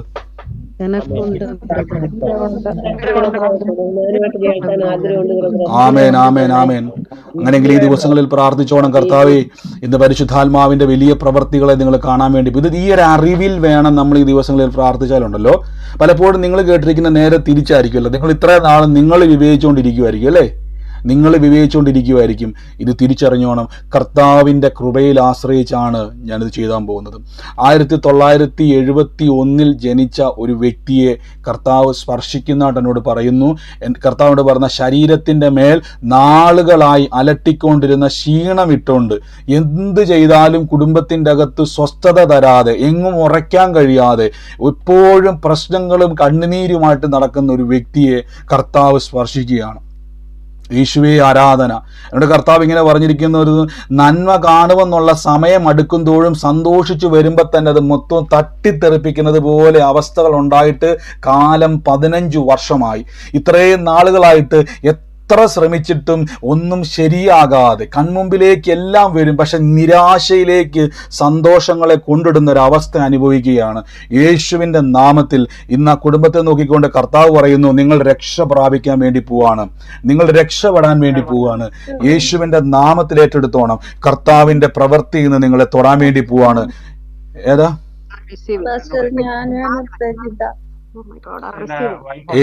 ഏറ്റെടുത്തു യേശുവിൻ്റെ ഏറ്റെടുത്തു. ഒരുമിച്ച് മ്യൂട്ട് മാറ്റല്. യേശുവിൻ്റെ നാമത്തിൽ നിന്ന് പ്രാർത്ഥിച്ച് കർത്താവെ, അത് യേശുവിൻ്റെ നാമം ഏറ്റെടുത്തു. കർത്താവെ, ഞാൻ യേശുവിൻ്റെ നാമത്തിൽ നിന്ന് പ്രാർത്ഥിച്ച് അനുഗ്രഹിക്കുന്നപ്പാ. Thank you holy spirit. ദൈവത്തിൻ്റെ പരിശുദ്ധാത്മാവേ, അങ്ങയുടെ വലിയ കൃപ ഇന്ന് ചൊരിയുന്നല്ലോ. യേശുവിൻ്റെ നാമത്തിൽ എല്ലാവരും പ്രാർത്ഥിച്ച് ഇന്ന് നിങ്ങൾ അനുഭവിക്കുന്ന വേദനകൾ, ഏത് തകർച്ച ആയിക്കോട്ടെ, ഒരു സമാധാനമില്ലാത്ത അവസ്ഥ, നിങ്ങൾ ഇന്ന് കേട്ട സുവിശേഷം ഉണ്ടല്ലോ, അപ്പോസ്തലനായ പൗലോസ് പറയും, ഈ ശരീരത്തെ ഒന്ന് വിവേചിക്ക്, ആ ക്രൂശിലോട്ടൊന്ന് നോക്കിക്കേ. ആ ക്രൂശിൽ കിടന്നുകൊണ്ട് എൻ്റെ പിതാവേ നീ എന്നെ കൈവിട്ടത് എന്ത് എന്ന് പറയുമ്പോൾ തന്നെ കർത്താവ് പറയുകയാണ്, എനിക്ക് വേണ്ടിയാണ്. കർത്താവ് അത്രത്തോളം വേദന അനുഭവിച്ചത് എനിക്ക് വേണ്ടിയാണ്. ഞാൻ തകർന്നു പോകാതിരിക്കേണ്ടതിന്, ഞാൻ നശിച്ചു പോകാതിരിക്കുക. നമ്മളിത് ക്ലെയിം ചെയ്തെടുത്തോണം. ഇത് നിങ്ങളുടെ സമയമാണ്, നിങ്ങളുടെ അത്ഭുതത്തിൻ്റെ സമയമാണ്, നിങ്ങളുടെ രക്ഷയുടെ സമയമാണ്. യേശുവിൻ്റെ നാമത്തിൽ വിശ്വസിക്കുന്ന ഒരു വ്യക്തി പോലും നശിച്ചു പോകുവാൻ ദൈവം സമ്മതിക്കത്തില്ല, ദൈവം അനുവദിക്കത്തില്ല. നന്ദി കർത്താവേ, നന്ദി കർത്താവേ. യേശുവിൻ്റെ നാമത്തിൽ എന്ന് പ്രാർത്ഥിക്കുന്നപ്പാ കർത്താവെ. ഞങ്ങളിന്ന് പ്രാർത്ഥിച്ച് അനുഗ്രഹിക്കുമ്പോൾ എൻ്റെ യേശുവേ, ദൈവത്തിൻ്റെ പരിശുദ്ധാത്മാവ് ഇന്ന് വലിയ കാര്യങ്ങളെ ഇന്ന് കർത്താവ് ചെയ്യുന്നു. ദൈവാത്മാവോട് പറയുന്നു, ഒരു സുലോചനയുടെ മകളെ ദൈവം തൊടുക, സുലോചനയുടെ മോളെ ദൈവം സ്പർശിക്കുന്നു. നാളിതുവരെ സുലോചനയുടെ വലിയൊരു സങ്കടമായിരുന്നു ഭാവി. സുലോചനയുടെ മോളെ, അങ്ങനെ കർത്താവ് എടുത്ത് പറയുക, സുലോചനയുടെ മകളെ ദൈവം സ്പർശിക്കുന്നു. യേശുവിൻ്റെ നാമത്തിൽ കർത്താവിൻ്റെ വലിയ പ്രവൃത്തികളെ ദൈവം അയക്കുന്നു. യേശുവിൻ്റെ ഈ സമയത്ത് രോഗികളായി ഭാരപ്പെടുന്നവർ എന്നെ കേൾക്കുന്നുവെങ്കിൽ നിങ്ങളുടെ സമയമാണിത് കേട്ടോ. പറഞ്ഞോണം, എൻ്റെ രോഗത്തിനുള്ള വില യേശു ക്രൂശിൽ കൊടുത്തു, ഞാൻ ആ മരുന്നിനെ സ്വീകരിക്കുന്നു. ഇന്ന് ഈ ശരീരത്തെ വിവേചിച്ച് എനിക്കൊരു ബലഹീനത ഉണ്ടെങ്കിൽ ഞാൻ ശക്തനായി തീരാൻ വേണ്ടി പോവാണ്. എനിക്കൊരു കുറവുണ്ടെങ്കിൽ ദൈവം എൻ്റെ കുറവുകളെ നീക്കാൻ വേണ്ടി പോവാണ്. ഈ ശരീരത്തെ വിവേചിച്ച് യേശുവിൻ്റെ നാമത്തിൽ ഞാൻ ഏറ്റെടുക്കുന്നു. ഞങ്ങൾ ഒരുമിച്ച് പ്രാർത്ഥിക്കുന്നപ്പ ഈ സമയത്ത് രോഗികളായി ഭാരപ്പെടുന്നവർ രോഗമുള്ള ഭാഗത്തോട്ട് കൈയൊന്ന് എടുത്ത് വെച്ച്, എന്നിട്ട് യേശുവിൻ്റെ നാമത്തിൽ പറ, എൻ്റെ രോഗം മാറാൻ വേണ്ടി യേശു തകർക്കപ്പെട്ടു. ഇന്ന് ഞാൻ സൗഖ്യത്തെ സ്വീകരിക്കുന്നു. മതി, സൗഖ്യത്തെ സ്വീകരിക്കുന്നു. ഇപ്പോൾ ഈ നിമിഷം തന്നെ അത്ഭുത സൗഖ്യം നിങ്ങളുടെ മേലേക്ക് വരിക. ഇപ്പോൾ ഈ നിമിഷം തന്നെ വേദനകൾ വിട്ടുമാറുക. കിടക്കമേൽ കിടക്കുന്നവർ ചാടി എണീറ്റോ, യേശുവിൻ്റെ നാമത്തിൽ കൽപ്പിക്കുന്നപ്പ. ഈ ദിവസങ്ങളിൽ എക്സാമിന് വേണ്ടി പ്രിപ്പയർ ചെയ്യുന്നവർ പറഞ്ഞ് നിങ്ങൾ ജയത്തെ കാണാൻ വേണ്ടി പോവുക. ഈ സമയത്ത് നമ്മൾ ഒരുമിച്ച് പ്രാർത്ഥിക്കാൻ വേണ്ടി പോവാണ്. നിങ്ങളുടെ സകല ഈ ദിവസങ്ങളിലുള്ള കടഭാരത്തിൻ്റെ അകത്ത് നിലവിളിക്കുന്നവരുണ്ട്, കുടുംബത്തിൻ്റെ അകത്ത് പ്രയാസപ്പെടുന്നവരുണ്ട്, സമാധാനമില്ലാതെ അലയുന്നവരുണ്ട്, സ്വസ്ഥതയില്ലാതെ കിടന്നുറങ്ങാൻ പോലും പറ്റാത്തവരുണ്ട്. യേശുവിൻ്റെ നാമത്തിൽ എന്ന് പ്രാർത്ഥിക്കുന്നപ്പ കർത്താവേ, യേശുവേ ഞാനിന്ന് പ്രാർത്ഥിക്കുന്നപ്പ. Thank you holy spirit. കർത്താവേ, അടുത്തൊരു പടിയിലേക്ക് ഞങ്ങളെ കൊണ്ടുപോകണപ്പ. യേശുവിൻ്റെ നാമത്തിൽ ഞങ്ങളിന്ന് പ്രാർത്ഥിക്കുന്നപ്പ. കർത്താവെ, അങ്ങ് ഞങ്ങളെ സ്പർശിക്കുന്നല്ലോ അപ്പ. ഞാനൊരു പ്രസാദിനെ ദൈവം എന്നെ കാണിക്കുന്നു. പ്രസാദിൻ്റെ കുടുംബത്തിൻ്റെ അകത്തൊരു നീതു എന്ന് പറയുന്ന ഒരു മോളെ കർത്താവ് എന്നെ കാണിക്കുന്നു. പ്രസാദിൻ്റെ ഭവനത്തിൽ നീതു എന്ന് പറയുന്ന ഒരു മോളെ കർത്താവ് സ്പർശിക്കുന്നതായിട്ടുണ്ട് പറയുന്നു. പ്രസാദിൻ്റെ ഭവനത്തിൽ നീതുവിനെ ദൈവം സ്പർശിക്കുന്നു. ഈ നിമിഷം കർത്താവെ ഞങ്ങളത് അനുഗ്രഹിച്ച് പ്രാർത്ഥിക്കുന്നപ്പ. യേശുവിൻ്റെ നാമത്തിൽ അനുഗ്രഹിച്ച് പ്രാർത്ഥിക്കുന്നപ്പ. വിശാലത ഉണ്ടാകുകയാണ്. ഞാൻ വീണ്ടും പറയുന്നു, നിങ്ങളുടെ ജീവിതം ഈ പോകുന്ന അവസ്ഥയിൽ നിങ്ങൾ തുടരുവാൻ യേശു ആഗ്രഹിക്കുന്നില്ല. അതുകൊണ്ട് നമ്മളതിൽ കോംപ്രമൈസ് ചെയ്യുന്നില്ല, നമ്മളതിൽ നിന്ന് പുറത്തു വന്നുകൊണ്ടിരിക്കുകയാണ്. ഈ നിമിഷം അത് ഏറ്റെടുക്കുന്നു. യേശുവിൻ്റെ നാമത്തിൽ പ്രാർത്ഥിച്ച് ബ്ലസ് ചെയ്യുന്നപ്പോൾ ഓരോരുത്തരെയും അനുഗ്രഹിക്കുന്നപ്പോൾ കർത്താവെ അങ്ങ് സ്പർശിച്ച കൃപയ്ക്ക് നന്ദി. യേശുവിൻ്റെ അധികാരമുള്ള നാമത്തിൽ തന്നെ ആമേൻ. God bless you. കർത്താവ് നമ്മളെ അനുഗ്രഹിക്കുമാറാകട്ടെ. വലിയ പ്രവർത്തികളാൽ ദൈവം നമ്മളെ നിറച്ചു കഴിഞ്ഞു. വൻ കാര്യങ്ങളെ കർത്താവ് ചെയ്തു കഴിഞ്ഞു. നമുക്ക് പ്രാർത്ഥനയോടെ തന്നെ ദൈവത്തിൻ്റെ സന്നിധിയിൽ മുന്നോട്ട് പോകാം. ഈ സമയത്ത് കർത്താവിൻ്റെ ആലോചന ഒരേപോലെ ഇടപെട്ടവരാണെങ്കിൽ നിങ്ങളത് എക്സ്പ്ലെയിൻ ചെയ്യേണ്ട. നിങ്ങളത് ഒരാളത് ഏറ്റെടുത്തവരുണ്ടെങ്കിൽ പറയാം. ഒരാളത് പറഞ്ഞതിന് ശേഷം പിന്നെ നിങ്ങൾ റിപ്പീറ്റ് ചെയ്യേണ്ട. 2, ദൈവം ചെയ്ത ഏതെങ്കിലും ഒരു പ്രവൃത്തികൾ നിങ്ങൾക്ക് പറയാനുണ്ടെങ്കിൽ നിങ്ങൾക്കത് പറയാം. ചുരുക്കം വാക്കുകളിൽ ഉള്ളവർക്ക് പറയാം. നമ്മൾ വിശ്വാസ പ്രഖ്യാപനങ്ങളെ ഏറ്റുപറയാൻ വേണ്ടി പോവാണ്. ആരെങ്കിലും ഉണ്ടെങ്കിൽ പറയാം, ചുരുക്കം വാക്കുകളിൽ പറയണം. നമുക്ക് കുറച്ച് സാക്ഷ്യങ്ങളെ ഉണ്ടെങ്കിൽ കേൾക്കുന്നുള്ളൂ. അതിനുശേഷം നമ്മൾ വരും ദിവസം തുടർമാനമായിട്ട് കേൾക്കും. ആരെങ്കിലും ഉണ്ടെങ്കിൽ നിങ്ങൾക്ക് ഇപ്പോൾ പറയാനുള്ള സമയമാണ്. ഞാൻ മ്യൂട്ട് മാറ്റിയിട്ടുണ്ട്. ഉള്ളവർ ആരെങ്കിലും ഉണ്ടെങ്കിൽ പറഞ്ഞാട്ടെ. ഹലോ ബ്രദറെ, 1971 ജനിച്ചത് ഞാന്. സിസ്റ്റർ, ഈ അടയാളം സിസ്റ്റർ കേട്ടായിരുന്നു. അവസ്ഥയിലൂടെയാണ് സിസ്റ്റർ കടന്നു പോകുന്നത്.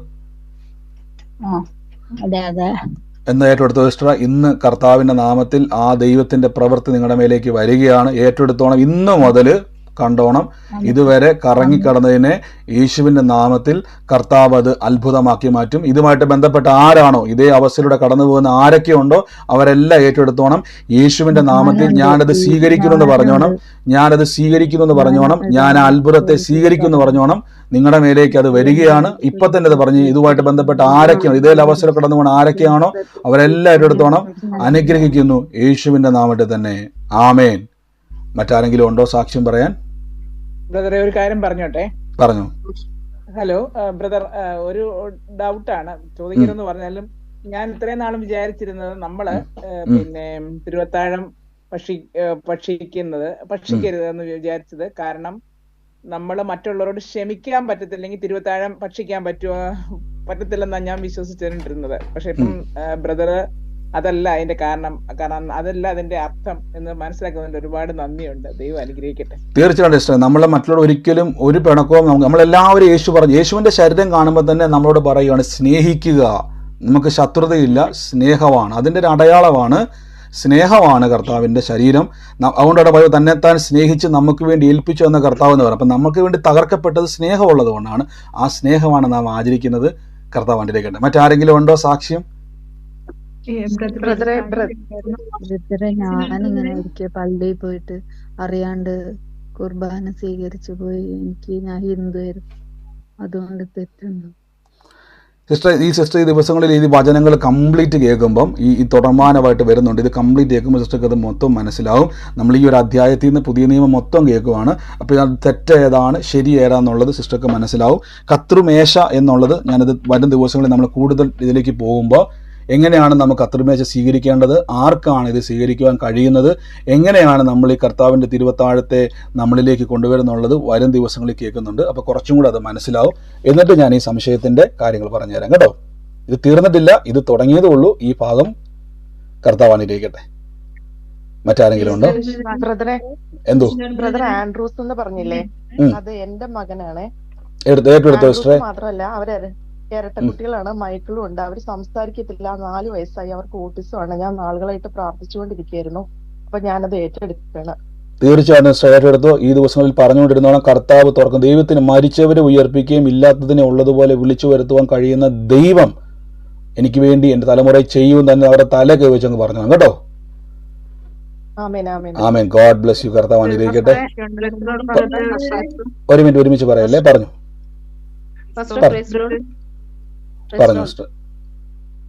പിന്നെ സുലോചനയുടെ മകള് പറഞ്ഞില്ലേ, അമ്മയുടെ പേരാണ്, അവരുടെ മകളാണ്. ഓ അതായത് സുലോചന എന്നുള്ളത് സിസ്റ്ററുടെ അമ്മയാണ്. എന്റെ അമ്മയാണ്. സിസ്റ്ററുടെ പേര്? എന്റെ പേര് കുമാരി. കുമാരി. എന്നോട് അമ്മയുടെ പേര് വല്ലതും പറഞ്ഞിട്ടുണ്ടായിരുന്നു സിസ്റ്റർ? സുലോചനയുടെ അതല്ല, സിസ്റ്റർ എന്നോട് പറഞ്ഞിട്ടുണ്ടായിരുന്നോ? എന്നോട് പറഞ്ഞിട്ടുണ്ടായിരുന്നു? ഇല്ല പറഞ്ഞിട്ടില്ല. ആമേൻ. കർത്താവ് ഇടപെട്ടത് കേട്ടോ. സുലോചനയുടെ മോളെ കർത്താവ് തൊടുവാന്ന് ധൈര്യമായിരുന്നു. കർത്താവ് പറയുന്നു ആ മാതാവിന്റെ കണ്ണുനീരിനുള്ള മറുപടിയെ കർത്താവ് ഈ ദിവസങ്ങളിൽ വലിയ സാക്ഷ്യമായിട്ട് കുടുംബത്തിലോട്ട് തീർക്കും. എന്നോട് ഇങ്ങനെ പറഞ്ഞത്, ഈ മകളുടെ കണ്ണുനീരും കർത്താവ് മായ്ച്ച് അതിൻ്റെ മേൽ സാക്ഷ്യമാക്കും. ഇന്ന് ചോദ്യചിഹ്നമായിട്ട് നിൽക്കുന്ന 2 വിഷയങ്ങളുണ്ട്. കർത്താവ് അതിന്റെ മേൽ അത്ഭുത സാക്ഷ്യമാക്കി മാറ്റും കേട്ടോ. ധൈര്യമായിട്ട് എടുത്തു. കുടുംബത്തിൽ തലമുറകളെ ദൈവം സാക്ഷ്യമാക്കും. ആമേൻ. പറഞ്ഞു. ഒരു മിനിറ്റ് ഒരു സെക്കൻഡ്. ഒരു കാര്യം, പിന്നെ വാട്സാപ്പില് പിന്നെ മെസ്സേജ് അയക്കാനോ വോയിസ് മെസ്സേജ് അയക്കാനോ പ്രാർത്ഥന വിഷയം അയക്കാനോ എനിക്ക് പറ്റുന്നില്ല ഫാസ്റ്റർ. വോയിസ് ഉണ്ടല്ലോ നമ്മുടെ വാട്സാപ്പ് നമ്പറിലാണല്ലോ സിസ്റ്റർ. ഞാനത് പറഞ്ഞില്ല, അതിന്റെ റിപ്ലൈ വരാൻ താമസം എടുക്കുമെന്ന് ഞാൻ പറഞ്ഞത്. വാട്സാപ്പിലേക്ക് ലിങ്ക് കിട്ടുന്നില്ല. ഈ താഴെ കൂടെ സ്ക്രോൾ ചെയ്ത് പോകുന്ന നമ്പർ കണ്ടോ? സിസ്റ്റർ ഗ്രൂപ്പിൽ അയക്കാൻ പറ്റത്തില്ല സിസ്റ്ററെ. ഗ്രൂപ്പിൽ അയക്കാൻ പറ്റത്തില്ല സിസ്റ്റർക്ക്. എനിക്ക് പേഴ്സണലി അയക്കാൻ പറ്റും ആ നമ്പറിലോട്ട്. പക്ഷെ റിപ്ലൈ താമസം വരും. ഞാൻ നോക്കിക്കൊണ്ടിരിക്കുവാണ്. മറുപടിക്ക് താമസം വരുമെന്നുള്ളൂ. ഞാനിതെല്ലാം പറഞ്ഞില്ല, കുറേ വന്ന് എല്ലാവർക്കും റിപ്ലൈ കൊടുത്തോണ്ടിരിക്കുന്നുള്ളൂ. മറുപടിക്ക് താമസം വരും. പക്ഷെ അയച്ചിട്ടേക്കും കേട്ടോ.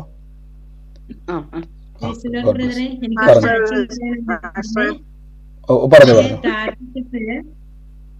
കേട്ടില്ല. എനിക്കൊരു സാക്ഷി പറയാനുണ്ട്. ഇന്നലെ സംഭവിച്ചതാണ്. പറഞ്ഞു സിസ്റ്ററെ. ഞാൻ വചനം ഏറ്റെടുത്ത് തന്റെ അടിപ്പിണരാൽ എനിക്ക് സൗഖ്യം വന്നിരിക്കുന്നെന്ന് ഞാൻ പ്രാർത്ഥിച്ചപ്പോൾ 2 മാസമായി ഞാൻ ഒരു ആക്സിഡന്റിൽ പെട്ടിരിക്കുവായിരുന്നു. എന്റെ കാല് മടക്കാനോ നടക്കാനോ പറ്റത്തില്ലായിരുന്നു. ഏന്തിയായിരുന്നു നടക്കുന്നത്. ഇന്നലെ രാത്രി ആയപ്പോ ആ കാല് എനിക്ക് മടക്കാൻ പറ്റി. ദൈവം എനിക്ക് സൗഖ്യം തന്നു. ആമേൻ. ഇത് വലിയൊരു സാക്ഷ്യം തന്നെയാണ്. നിങ്ങൾ കേട്ടല്ലോ സിസ്റ്റർ. ആക്സിഡന്റ് നിമിത്തം കാലിനുണ്ടായൊരു ബുദ്ധിമുട്ടാണ്. ഏന്തി നടക്കുക. ആലോചിച്ച് നോക്കി സിസ്റ്ററുടെ അവസ്ഥ ആലോചിച്ച് നോക്കി. കാല് മടങ്ങിയിട്ട് ആക്സിഡന്റ് നിമിത്തം ഏന്തി പറഞ്ഞ് 2 മാസമായിട്ട് അങ്ങിരിക്കുകയാണ്. പക്ഷെ ഇന്നലത്തെ പ്രാർത്ഥനയിൽ യേശുവിന്റെ തിരുമുറിവിനാൽ സൗഖ്യം വന്നിരിക്കുന്നു പറഞ്ഞപ്പോഴേക്കും ആ കാലുകൾ നേരെയായി സൗഖ്യമായിരിക്കുന്നു. വലിയ അത്ഭുതം കേട്ടോ സിസ്റ്റർ. അത് എല്ലാവരും പോയി പറയണം കേട്ടോ. നിങ്ങളെ സാക്ഷ്യം കേട്ടിട്ട് നിങ്ങൾ ആമേൻ എത്ര പേര് പറയാതിരിക്കും എനിക്ക് അറിയത്തില്ല. അത് ആമേൻ പറഞ്ഞേ പറ്റത്തുള്ളൂ. കർത്താവിനെ സ്തുതിച്ചേ പറ്റത്തില്ല. കാര്യം ആലോചിച്ച് നോക്കി 2 മാസമായിട്ട് ഏന്തി വരിഞ്ഞ് നടക്കുക, മുടന്തു പോലെ നടക്കുക. പക്ഷെ കർത്താവ് കയറി തൊട്ടു. സിസ്റ്റർ എല്ലായിടത്തും പോയിട്ട് പറയണം, യേശു എന്നെ സൗഖ്യമാക്കി എന്ന് പറയണം. ഈ യേശു നിങ്ങളെ വിടുവിക്കുമെന്ന് പറയണം. കർത്താവ് അനുഗ്രഹിക്കട്ടെ സിസ്റ്ററെ. God bless U. യേശുവിന്റെ നാമത്തിൽ തന്നെ ആമേൻ. ഒരു സെക്കൻഡ് ഞാൻ പറയാം. നമ്മുടെ ഒരു സെക്കൻഡ് സിസ്റ്റർ. നമ്മുടെ യൂട്യൂബിലൊക്കെ കാണുന്നവരെ ഞാൻ പറയുന്നു, നിങ്ങൾക്ക് യൂട്യൂബിൻ്റെ ലിങ്കുകൾ വന്നാൽ നിങ്ങൾ അനേകർക്ക് ഷെയർ ചെയ്ത് കൊടുക്കുക. ഞാൻ എന്തുകൊണ്ടാണ് ഇപ്പോൾ സിസ്റ്റർ പറഞ്ഞ കേട്ടില്ല, 2 മാസമായിട്ട് രോഗത്താൽ ഇരിക്കുമായിരുന്നു. നമുക്ക് ലൈവ് ഈ സൂം മീറ്റിംഗ് ഷെയർ ചെയ്യാൻ കഴിയത്തില്ല. അതിന് ശേഷമുള്ള യൂട്യൂബിലും ഫേസ്ബുക്കിലും വരുന്ന വീഡിയോസ് ഉണ്ട്. അത് കാണുന്നതോടെ ഞാൻ പറഞ്ഞു, ഇതേപോലെ നിങ്ങൾ ഷെയർ ചെയ്യുമ്പം ഇതുപോലെ തകർന്നിരിക്കുന്ന ഏതെങ്കിലും ഒരു മനുഷ്യൻ ഇത് കേൾക്കാൻ ഇടയായാൽ ഞാൻ ഉറപ്പിച്ചു പറയുന്നു, നിങ്ങൾ അയച്ചു കൊടുത്ത ഷെയറിംഗ് നിമിത്തം ആ വ്യക്തി അത് കാണുകയും ആ വ്യക്തി സൗഖ്യമാകുകയും ചെയ്യും. നിങ്ങൾക്ക് അതൊരു അനുഗ്രഹമാക്കി കർത്താവ് മാറ്റും. അതുകൊണ്ട് ഞാൻ നിങ്ങളെ പ്രോത്സാഹിപ്പിക്കുന്നു, അനേകരിലേക്ക് വചനം കൊടുക്കുക. ഒരു നാണക്കേടും വേണ്ട, ഒരു ചമ്മലും വേണ്ട. നമുക്ക് ജീവിക്കുവാൻ അവസരം തരുന്നത് മനുഷ്യനല്ല, കളിയാക്കുന്നവനല്ല, ദൈവമാണ്. ഈ ദൈവത്തെ നാം സ്തുതിച്ചാൽ ദൈവം നമ്മളെ മാനിക്കും. ആമേൻ. കർത്താവ് അനുഗ്രഹിക്കട്ടെ. മറ്റാരെങ്കിലും ഉണ്ട് പറഞ്ഞു. ഒരു ആലോചനയും ഉണ്ട്, രണ്ടും ഉണ്ട്. പറഞ്ഞു സിസ്റ്ററെ. ബ്രദറെ, ഇന്നലെ ബ്രദർ പറഞ്ഞായിരുന്നു, വിദേശത്തിരുന്ന ഒരു ലേഡി ഇതുപോലെ നല്ല ജോലി നഷ്ടപ്പെട്ടിട്ട് വളരെ പ്രയാസത്തോടെ ഇങ്ങനെ ചോദ്യങ്ങളൊക്കെ ചോദിക്കുന്നു എന്നൊക്കെ പറഞ്ഞായിരുന്നു. അത് തീർച്ചയായിട്ടും എനിക്ക് റിപ്ലൈ പറയാനുള്ള ഒരു മാനസികാവസ്ഥ ആയിരുന്നില്ല. ബിക്കോസ് ഞാനത് നേരത്തെ എൻ്റെ ആയിരുന്നു. ഞാനിവിടെ ഗവൺമെന്റിൽ സത്യം പറഞ്ഞ ജോലി ചെയ്തിരുന്നതാ. അപ്പം പെട്ടെന്ന് എൻ്റെ ജോലി പോയി. ഭയങ്കര സാലറി, അതുപോലെ തന്നെ ഓഫീസിൽ നിന്ന് വണ്ടി വരും, ഓഫീസിൽ നിന്ന് തിരിച്ചു കൊണ്ടാക്കും. അങ്ങനെയൊക്കെ ഉള്ളൊരു സാഹചര്യത്തിൽ നിന്ന് പെട്ടെന്ന് എൻ്റെ ജോലി പോയി.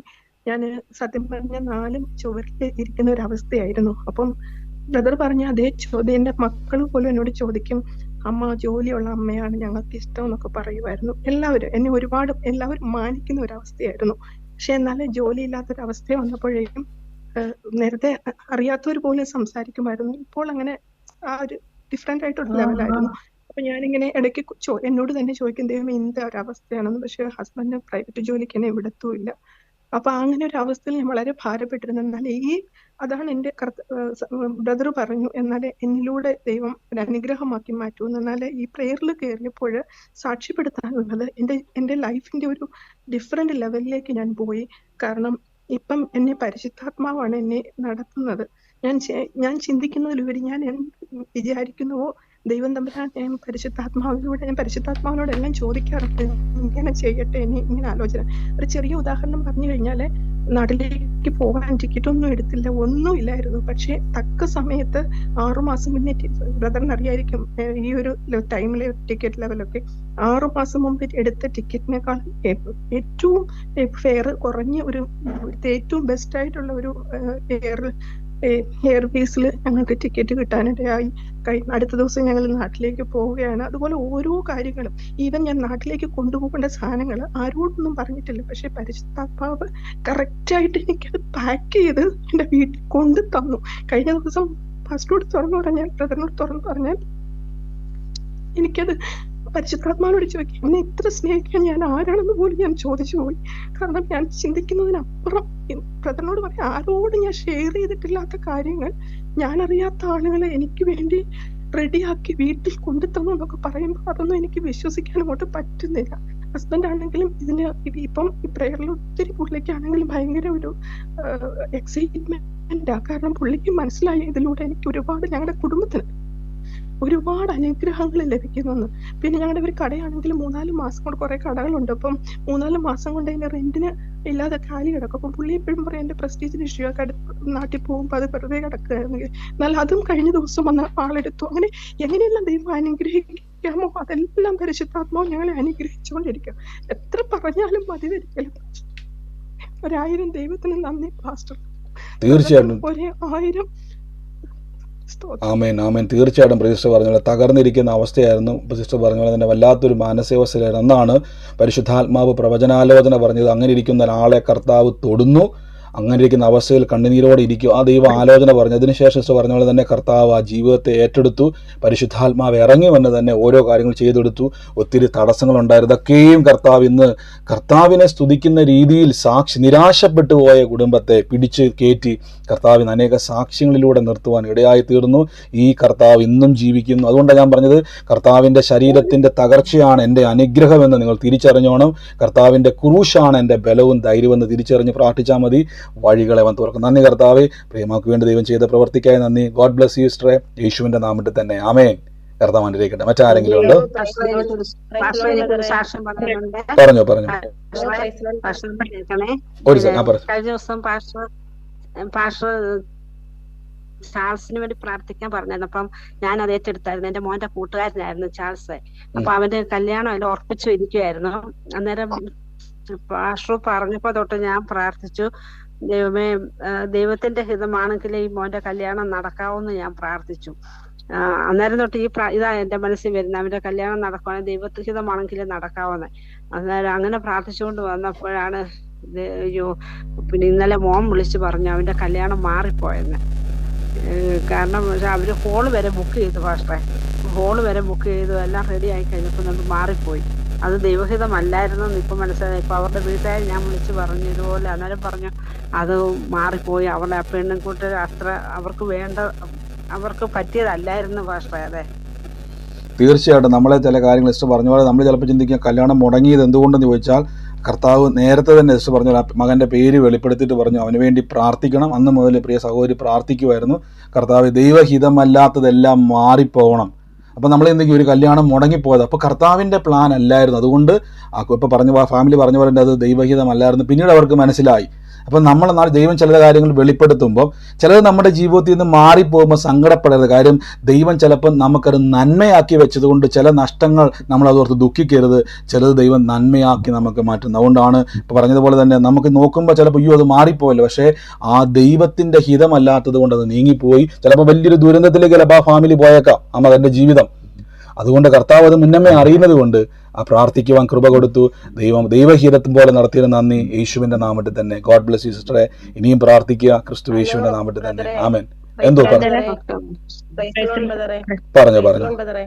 പറഞ്ഞു ബ്രദറെ, ഞാൻ എന്റെ മോനെ കുറിച്ച് പ്രാർത്ഥനാ വിഷയമായിട്ട് പറയുമല്ല, എന്റെ സങ്കടം കൊണ്ട് അങ്ങ് പറയുക ബ്രദറെ. ഞങ്ങളത് ഹിന്ദു ബാക്ക്ഗ്രൗണ്ടിൽ നിന്ന് വന്ന വ്യക്തികളാണ്. ഒരു 3 വർഷമായി കർത്താവിനെ അറിഞ്ഞിട്ട്. ഞങ്ങൾ കുടുംബമായിട്ട്, എനിക്ക് ഹസ്ബൻഡ് ഇല്ല, 2 മക്കളും എന്റെ അമ്മയും ആണ്, ഞാനും ആണ് ഉള്ളത് കുടുംബത്തില്. ഞാനിപ്പോ കുവൈറ്റിലാണ് വർക്ക് ചെയ്യുന്നത്. അമ്മയും മക്കളും ഭവനത്തിലാണുള്ളത്, നാട്ടിലാണുള്ളത്. അപ്പം ഞങ്ങൾ 4 പേര് സ്ഥാനപ്പെട്ട് ദൈവത്തെ അറിഞ്ഞതാണ്. പക്ഷെ മോനാണെങ്കിൽ ആ ദൈവത്തെ അറിയാനെ കൊണ്ടൊരു താല്പര്യം കാണിക്കുന്നേ ഇല്ല. അവനങ്ങ് തിരിഞ്ഞു നിൽക്കുക ബ്രദറെ. അവൻ ചർച്ചയിൽ പോകത്തോ, ദൈവത്തിന്റെ കാര്യം പറയുമ്പോൾ ഭയങ്കര ബഹളവും വിലക്ക്, വീട്ടിൽ കിടന്ന് ഭയങ്കര പ്രശ്നങ്ങളും, ചർച്ചയിൽ പോകത്തോ പ്രാർത്ഥിക്കത്തോ ഒന്നുമില്ല. അവനിത് പറയുന്ന നാണക്കേടാ എന്നിങ്ങനെ ഞങ്ങളെ അങ്ങ് പരിഹസിക്കും. അവൻ നാണക്കേടാ, അവൻ ആരോടും പറയത്തില്ല. ഇന്ന് അവന്റെ ട്യൂഷൻ സെന്ററിൽ പോയിട്ട് എന്റെ അമ്മയാണ് PTA മീറ്റിങ്ങിന് എല്ലാത്തിനും പോകുന്നത്. അപ്പൊ അവിടെ ചെന്നിട്ട് പറഞ്ഞു എന്റെ അമ്മാമ്മ വരത്തില്ല, അമ്മാമ്മ നാളെ വരത്തില്ല PTAക്ക്. അന്നേരം അവര് പറഞ്ഞു അമ്മാമ്മയോട് ഞങ്ങളെ ഒന്ന് വിളിക്കാൻ പറയണമെന്ന് പറഞ്ഞു. അങ്ങനെ അമ്മ വിളിച്ചപ്പോ എന്തുവാ ചോദിച്ചും പറഞ്ഞു, കൊച്ചുമോൻ വന്ന് പറഞ്ഞ് അമ്മാമ്മ നാളെ വരത്തില്ല എന്ന്. അപ്പൊ അമ്മ പറഞ്ഞു ഞാൻ പള്ളിയിൽ പോവാ സാറേ, പള്ളിയിൽ പോയിട്ടേ വരത്തുള്ളൂ, 3 മണിക്കാ PTA മീറ്റിംഗ് എന്ന്. അപ്പൊ അത് അവ പറയാനെ കൊണ്ട് അവന് നാണക്കേട്. ദൈവത്തെ മഹത്വപ്പെടുത്താൻ അവന് നാണക്കേട്. അവനങ്ങ് അസുഖമോ ബ്രദറെ, ഭയങ്കര അസുഖങ്ങളോ അസ്വസ്ഥതകളോ. എന്നാലും അവൻ ദൈവത്തെ വിളിക്കത്തില്ല ബ്രദറെ. എനിക്കതൊരു ഭയങ്കര സങ്കടമോ ബ്രദറെ. എന്റെ നന്മകളെല്ലാം ദൈവം തന്നതാ ബ്രദറെ. എനിക്കൊന്നും ഇല്ലായിരുന്നു, ഒരു ഭവനം പോലും ഇല്ലായിരുന്നു. പക്ഷെ എന്റെ കർത്താവിനെ അറിഞ്ഞ് എനിക്ക് ഭയങ്കരമായ ഒരു ഭവനവും നല്ല ജോലിയും മോടെ പഠിത്തവും എല്ലാം ഇങ്ങനെ പോയിക്കൊണ്ടിരിക്കുന്നു ബ്രദറെ. മോളിപ്പം ജർമ്മൻ പഠിച്ചിട്ട് എക്സാം എഴുതാൻ 14-ാം തീയതി പോവാ ബ്രദറെ. അപ്പൊ അതിൽ വലിയൊരു അനുഗ്രഹം ദൈവം ഞങ്ങൾക്ക് തരണം. ഞങ്ങളുടെ ഭവനത്തില് മോളിലൂടെ അതിന്റെ പേപ്പർ വർക്കിനെല്ലാം കൊടുത്തേക്കുന്നു ബ്രദറെ. അപ്പൊ അങ്ങനെ ഒരു ഭാരത്തിൽ കൂടെ ഞാൻ കടന്നു പോകുന്നു. മോനാൽ ആ വിഷയത്തെ കർത്താവ് തൊഴണം ബ്രദറെ. മോനെ തീർച്ചയായും സിസ്റ്റർ ഈ ദിവസങ്ങളിൽ പ്രാർത്ഥിക്കേണ്ടത് എങ്ങനെയാണെന്ന് വെച്ച് കഴിഞ്ഞാൽ, കർത്താവ് ഇന്ന് അപ്പോസ്തലനായ പൗലോസ് ലീഹ ദമസ്കോസിന്റെ പടിവാതിൽക്കൽ വെച്ച് കർത്താവുമായി ഒരു കൂട്ടിമുട്ടൽ ഉണ്ടായതുപോലെ ആ മകന്റെ ജീവിതത്തിൽ കർത്താവെ അങ്ങ് അവനെ ഒന്ന് കൂട്ടിമുട്ടണം. ഞങ്ങൾക്ക് പറഞ്ഞ് മനസ്സിലാക്കാൻ പറ്റത്തില്ല, പക്ഷേ പൗലോസ് ലീഹാനെ ആർക്കും പിടിച്ചു കെട്ടാൻ പറ്റിയില്ല. പൗലോസ് ലീഹ സഭയെ ഉപദ്രവിച്ച മനുഷ്യനാണ്. പക്ഷെ കർത്താവ് യേശു നേരിട്ട് ഇറങ്ങി വന്ന് പൗലോസിനുമായി കൂട്ടിമുട്ടിയതുപോലെ മോന് വേണ്ടി പ്രാർത്ഥിച്ച കർത്താവെ അവനെ ഒന്ന് കർത്താവുമായി കൂട്ടിമുട്ടണം. യേശുവെ അവനെ ഒന്ന് കർത്താവ് കൂട്ടിമുട്ടെന്ന് മാത്രം നമ്മൾ പറഞ്ഞ് മനസ്സിലാക്കണ്ട, വേറെ ഒന്നിനും അവനെ നിർബന്ധിക്കാൻ പോകണ്ട. ഇത്രയും പറഞ്ഞാൽ മതി, കർത്താവെ അങ്ങ് അവനുമായി. ഈ ഇതേ ഭാരത്തിൽ ആരെങ്കിലും ഇരിക്കുന്നുണ്ടെങ്കിൽ എല്ലാവരും പറയുകയാണ് നിങ്ങൾ പ്രാർത്ഥിക്കേണ്ടത്, യേശുവെ അങ്ങ് അവനുമായി അല്ലെങ്കിൽ അവളുമായി മോളുമായി ഒരു കൂട്ടിമുട്ടലിന് കർത്താവെ ഇടയാക്കണം. അങ്ങൊന്ന് സ്പർശിക്കണം. അങ്ങൊന്ന് പൗലോസ് ലീഹായുമായി അങ്ങ് കൂട്ടിമുട്ടിയതുപോലെ പൗലോസ് ലീഹായുമായി കൂട്ടി ആർക്കും പിടിച്ചു കെട്ടാൻ പറ്റാത്ത ഒരു കുതിരയെപ്പോൾ നടന്ന പൗലോസിനെ കർത്താവ് പിടിച്ചു കെട്ടിയതുപോലെ യേശുവിന്റെ നാമത്തിൽ ഈ ദിവസങ്ങളിൽ അങ്ങനെ പ്രാർത്ഥിച്ചാൽ മതി. ഉറപ്പിച്ച് പറയുന്നു, കർത്താവുമായി കൂട്ടിമുട്ടിയാൽ പിന്നെ എന്ത് ചെയ്യാൻ പറ്റത്തില്ല, നമ്മളെക്കാൾ വേഗത്തിൽ യേശുവിലേക്ക് വരും. God bless you sister. അങ്ങനെ തന്നെ പ്രാർത്ഥിച്ചു കേട്ടോ. കർത്താവ് അനുഗ്രഹിക്കട്ടെ. God bless you. ആമേൻ. ആമേൻ. മറ്റാരെങ്കിലും ഉണ്ടോ? വേഗത്തിൽ പറഞ്ഞു. സാക്ഷ്യമുണ്ടെങ്കിൽ വേഗത്തിൽ പറഞ്ഞു.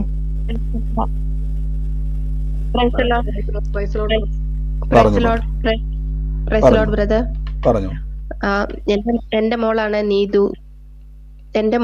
ഞാൻ സുജ. എന്റെ മോളാണ് നീതു. ഭാഷ പറഞ്ഞില്ലേ മുമ്പേ, ഇച്ചിരി മുമ്പേ പറഞ്ഞായിരുന്നു നീതു എന്ന് പറഞ്ഞു. ഞങ്ങൾ വലിയ പ്രതിസന്ധിയിലായിരുന്നു.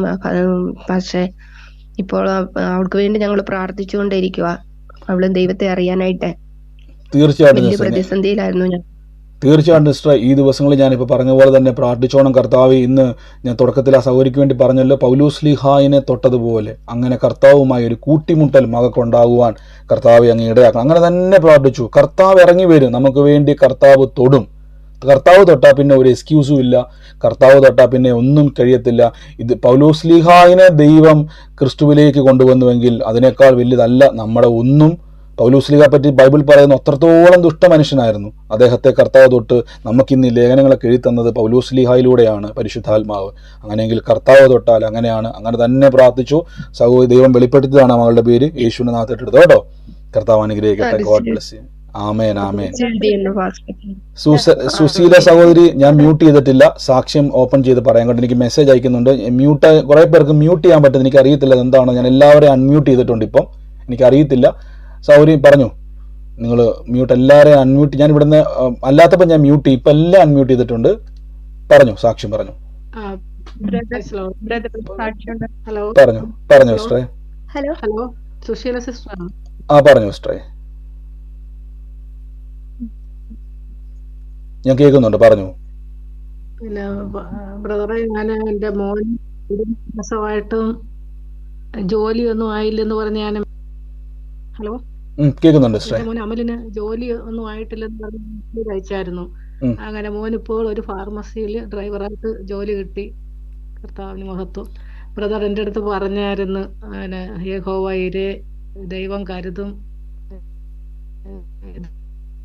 ദൈവം അത്ഭുതം ചെയ്യും. ഞാൻ അതുപോലെ തന്നെ ദൈവം അവിടെ അത്ഭുതം ചെയ്ത് മോന് നല്ലൊരു ജോലി തന്നെ കിട്ടി.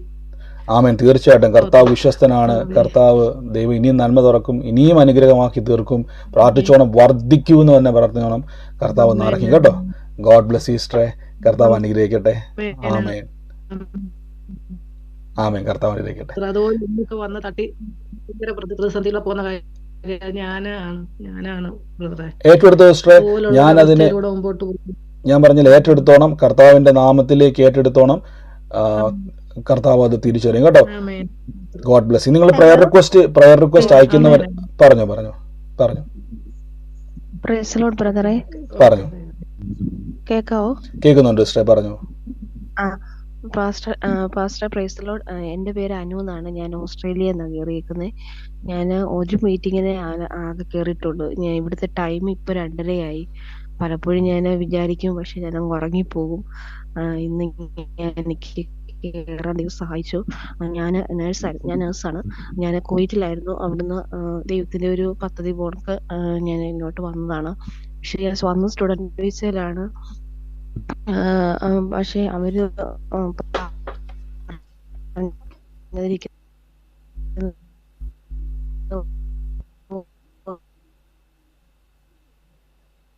സിസ്റ്ററെ റേഞ്ച് കട്ടാകുന്നുണ്ടല്ലോ അനു സിസ്റ്ററെ.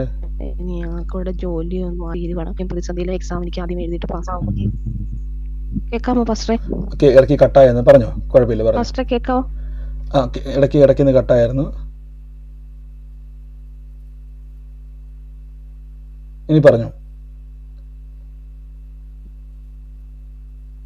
സിസ്റ്ററെ, കേൾക്കുന്നുണ്ട്, പറഞ്ഞു. കേൾക്കാൻ പറ്റുന്നുണ്ടോ? എനിക്കൊന്ന് റേഞ്ച് കട്ടായെന്ന് തോന്നുന്നു.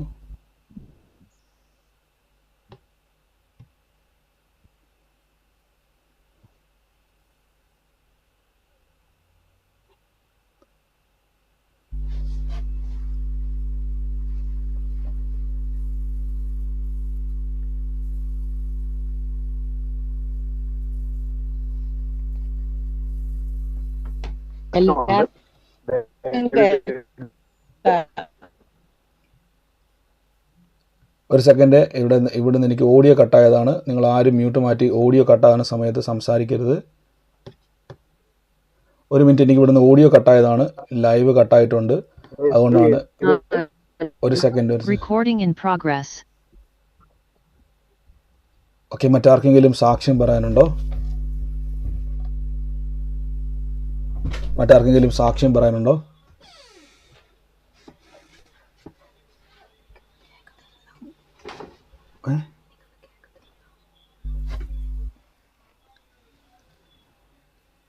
നിങ്ങൾക്ക് കേൾക്കാൻ പറ്റുന്നുണ്ടോ? ഓക്കെ, നമ്മുടെ ഓഡിയോ എനിക്ക് വന്ന് നെറ്റ്വർക്കിൽ എന്തോ പ്രോബ്ലം വന്നിട്ടുണ്ട്, എനിക്കറിയത്തില്ല. ഒരു കാര്യം, ഞാൻ മറ്റാർക്കെങ്കിലും സാക്ഷ്യം പറയാനുണ്ടോ? വേഗത്തിൽ 1-2 സാക്ഷ്യം പറഞ്ഞോട്ടെ. എനിക്കൊരു സാക്ഷ്യം പറയാനുണ്ട്. പറഞ്ഞോ. സിസ്റ്റർ അനു ജേക്കബ് 48 പറഞ്ഞോ.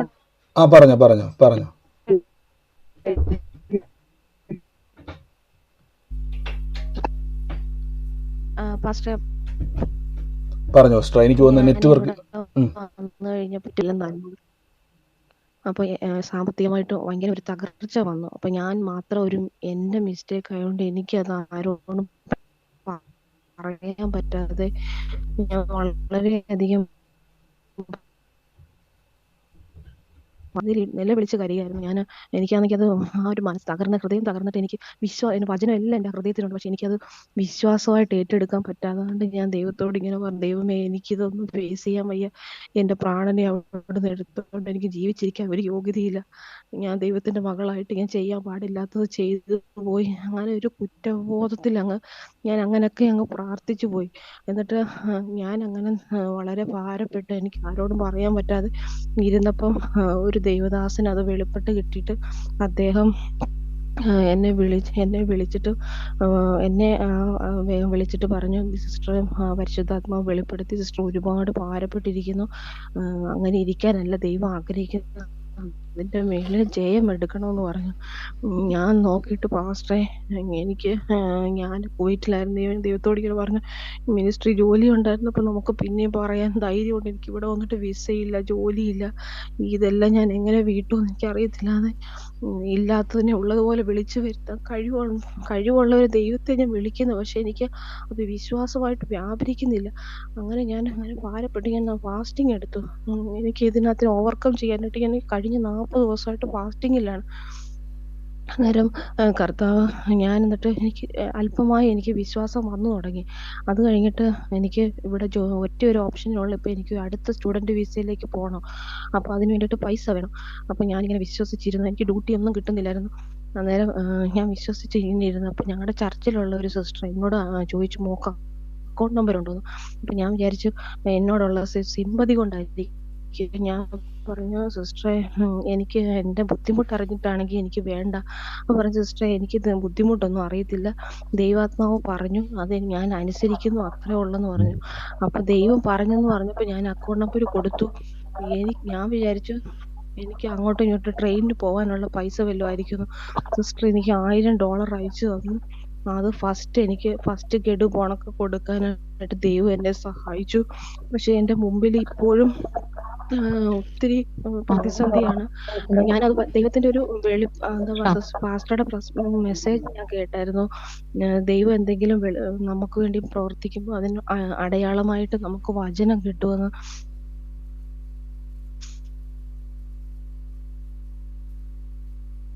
അങ്ങനെ എനിക്ക് നിന്റെ ദുഃഖകാലം തീർന്നു പോകും, തക്ക സമയത്ത് ദൈവം ശീഘ്രമായി അത് നിവർത്തിച്ചു തരുമെന്ന് വചനം തന്നു. അത് ഞാനത് ഏറ്റെടുത്ത് പ്രാർത്ഥിച്ചിരുന്നു.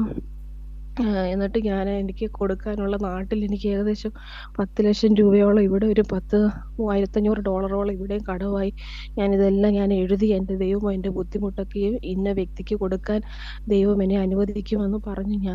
അതെല്ലാം ഞാൻ എഴുതി ഞാൻ എൻ്റെ പേഴ്സിൽ വെച്ച് ഞാൻ കർത്താവിനോട് കൊടുത്ത് എന്നിട്ട് ദൈവം എനിക്ക് ഉറക്കത്തിൽ എനിക്കൊരു വചനം തന്നു. ഞാൻ നിന്റെ വെള്ളത്തിലേക്ക് എറിയുക. എനിക്ക് പക്ഷെ അത് വചനമാണെന്നോ അത് എവിടാണെന്നോ അറിയത്തില്ല. കൃത്യമായിട്ട് ഞാൻ അടുത്ത ദിവസം ബൈബിള് തുറന്നു നോക്കിയപ്പോൾ സഭാപ്രസംഗിയില് 11-ാം അധ്യായം 1-ാം വാക്യം, നിന്റെ അപ്പത്തെ വെള്ളത്തിന്മേൽ എറിയുക, ഏറിയ നാൾ കഴിയുമ്പോൾ നിനക്ക് മടക്കി കിട്ടുമെന്ന്. ഞാൻ ദശാംശം ഒന്നും കൊടുക്കാനായിട്ട് എനിക്ക് പറ്റിയില്ലായിരുന്നു. പക്ഷെ ഇത് കേട്ട് കഴിഞ്ഞപ്പോഴത്തേക്ക് എൻ്റെ നാട്ടിലെ എൻ്റെ ഹൗസിംഗ് ലോൺ എല്ലാം അടയാനുണ്ട്. പക്ഷെ അടയാനുള്ള പൈസ അതിലില്ല. എന്നാലും ഞാൻ വിശ്വാസത്താൽ ഞാൻ അതിനകത്തുനിന്ന് പാസ്റ്റർമാർക്കും എനിക്കറിയാവുന്ന വ്യക്തികൾക്കൊക്കെ ഞാൻ അയച്ചു കൊടുത്തു. എന്നാൽ അതിനകത്തിലെ അത്ഭുതം എന്ന് പറഞ്ഞു കഴിഞ്ഞാൽ നാട്ടിലെ ഹൗസിംഗ് ലോണിനുള്ള പൈസ അതിനകത്തിൽ ഇല്ലാഞ്ഞിട്ടും ബാങ്കിൽ നിന്ന് ഒരു കോൾ എൻ്റെ ഹസ്ബൻഡിനൊന്നും പോയിട്ടില്ല ഇതുവരെയും. അത് ദൈവം അത്ഭുതമായിട്ട് എന്നെ സൂക്ഷിച്ചു. എന്നെ ദൈവം എനിക്ക് ദൈവം ഒരു വചനം തന്ന, ജാതികളുടെ നിന്ന നിന്നെ കേൾപ്പിക്കുകയില്ലെന്ന്. ഇതുവരെ ജാതികളുടെ നിന്ന എന്നെ കേൾപ്പിക്കാതെ കർത്താവ് എന്നെ മാനിച്ചു. ഫാസ്റ്റ് പ്രാർത്ഥിക്കണം, എനിക്ക് ഈ മാസം 26-ാം തീയതി ഒരു അത്ഭുതം നടക്കണം. തീർച്ചയായിട്ടും സിസ്റ്റർ ധൈര്യമായിട്ടിരിക്കുമെന്ന് കേൾപ്പിച്ചു തന്നെ കർത്താവ് ഇന്ന് വലിയ പ്രവൃത്തിയാൽ ആ രാജ്യത്ത് കൊണ്ടുപോയിട്ടുണ്ടെങ്കിൽ ദൈവം അത് മാനിക്കും. ഈ വചനങ്ങളിലൂടെയൊക്കെ കർത്താവ് നമ്മളെ ഉറപ്പിച്ചു തരികയാണ് നന്മ കാണുമെന്ന്. സിസ്റ്റർ ഈ ദിവസങ്ങളിൽ പറഞ്ഞോണം, എനിക്ക് ഒരു ഡയറി എടുത്തിട്ട് എഴുതിക്കോണം. സിസ്റ്റർ അവിടെ എനിക്ക് വേണ്ടി ദൈവം ഒരു വഴി തുറന്നതിന് നന്ദി. പെർമനൻ്റായൊരു ജോലിയും സ്പോൺസർഷിപ്പും കർത്താവ് യേശുവെ എനിക്ക് വേണ്ടി ഇന്നത്തെ ഡേറ്റ് എഴുതിയിട്ട് ഇന്ന് തന്നെ ഉറങ്ങുന്നതിന് മുമ്പ് എഴുതി വെച്ചോണം. ആ ഡേറ്റും വർഷവും എഴുതി വെച്ചോണം. വരും ദിവസങ്ങളിൽ ആ എഴുതി വെച്ചതുപോലെ തന്നെ കർത്താവ് യേശുവിൻ്റെ നാമത്തിൽ ദൈവം എനിക്ക് തന്ന അധികാരത്തിൽ നിന്നുകൊണ്ട് ഞാനിതിനെ തുറന്നു പ്രാർത്ഥിക്കുന്നു. പ്രിയമകളുടെ ജോലിയെ തുറക്കുന്നു യേശുവിൻ്റെ നാമത്തിൽ. അത് റിലീസ് ചെയ്യുന്ന കർത്താവ് എഴുതി വെക്കുമ്പോൾ എഴുതി വെക്കുന്നത് പോലെ തന്നെ സീൽ ചെയ്യുന്നത് പോലെ തന്നെ നന്മ വരട്ടെ.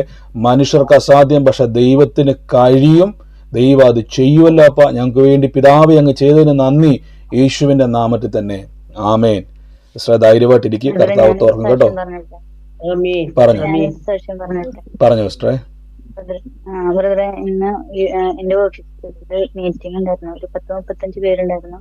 അപ്പൊ അവിടെ ഒരു സഹോദരി തീരെ വയ്യാതെ ഓട്ടോ വിളിച്ച് നടക്കാൻ പോലും വയ്യാതെ ഇങ്ങനെ അയച്ചു വെച്ചിട്ട് വന്നിട്ടുണ്ടായിരുന്നു.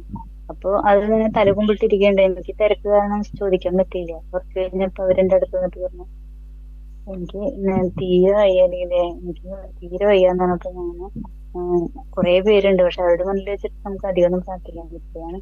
തലയിൽ കൈ വെച്ചിട്ട് യേശുവിന്റെ തിരുമുറിവിനെ വന്നിരിക്കുന്നു എന്ന് പറഞ്ഞു. അപ്പൊ തന്നെ സൗഖ്യമായി.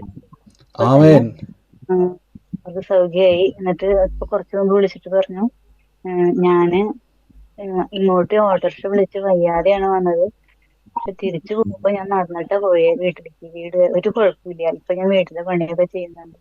അത്ഭുതം തോന്നി എനിക്ക്. ഞാൻ ദൈവത്തിന് നന്ദി പറയുന്നത്.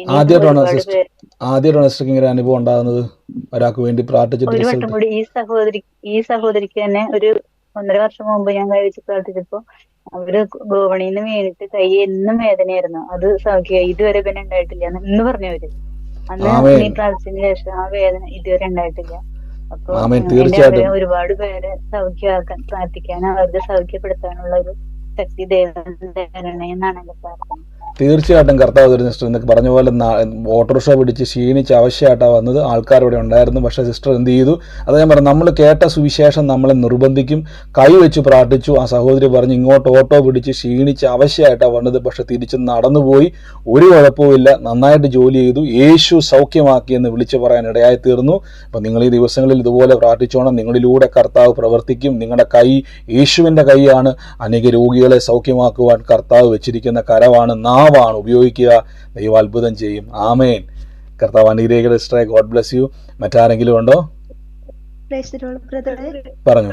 നേരത്തെ പറഞ്ഞ സിസ്റ്ററിന് വേണ്ടി ഒരു വചനം ദൈവം ഓർമ്മിപ്പിക്കുന്നു, ഒന്ന് പറഞ്ഞോട്ടെ. പറഞ്ഞു.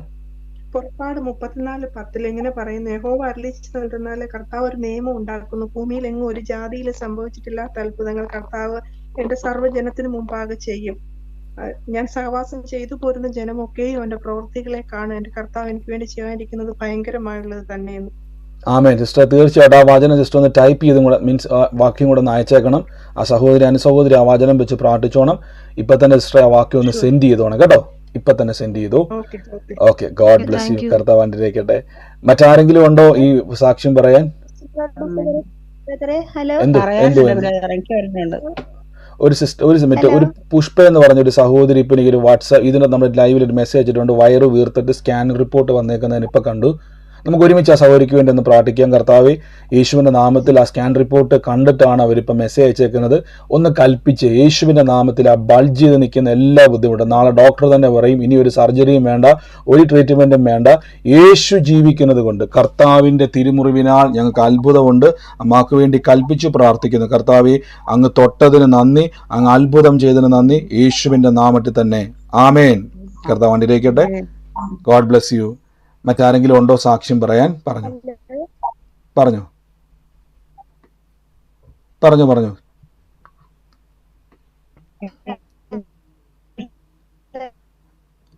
റേഞ്ച് കട്ടാകുന്നുണ്ട്.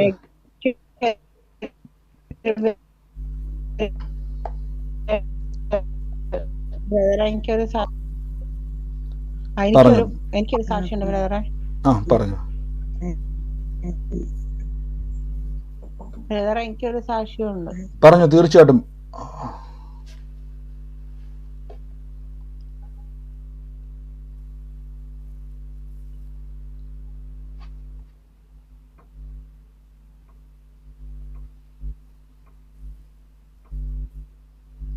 നമ്മുടെ നെറ്റ്വർക്ക് ഇടയ്ക്കിടയ്ക്ക് കട്ടായി പോകുന്നുണ്ട്.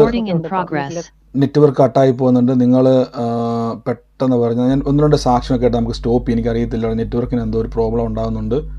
പെട്ടെന്ന് ഒന്ന് പറഞ്ഞാട്ടെ. ഹലോ, പറഞ്ഞു പറഞ്ഞു. ഇപ്പൊ തന്നെ ഒരു ആലോചന പറഞ്ഞിരുന്നു ബ്രദറെ.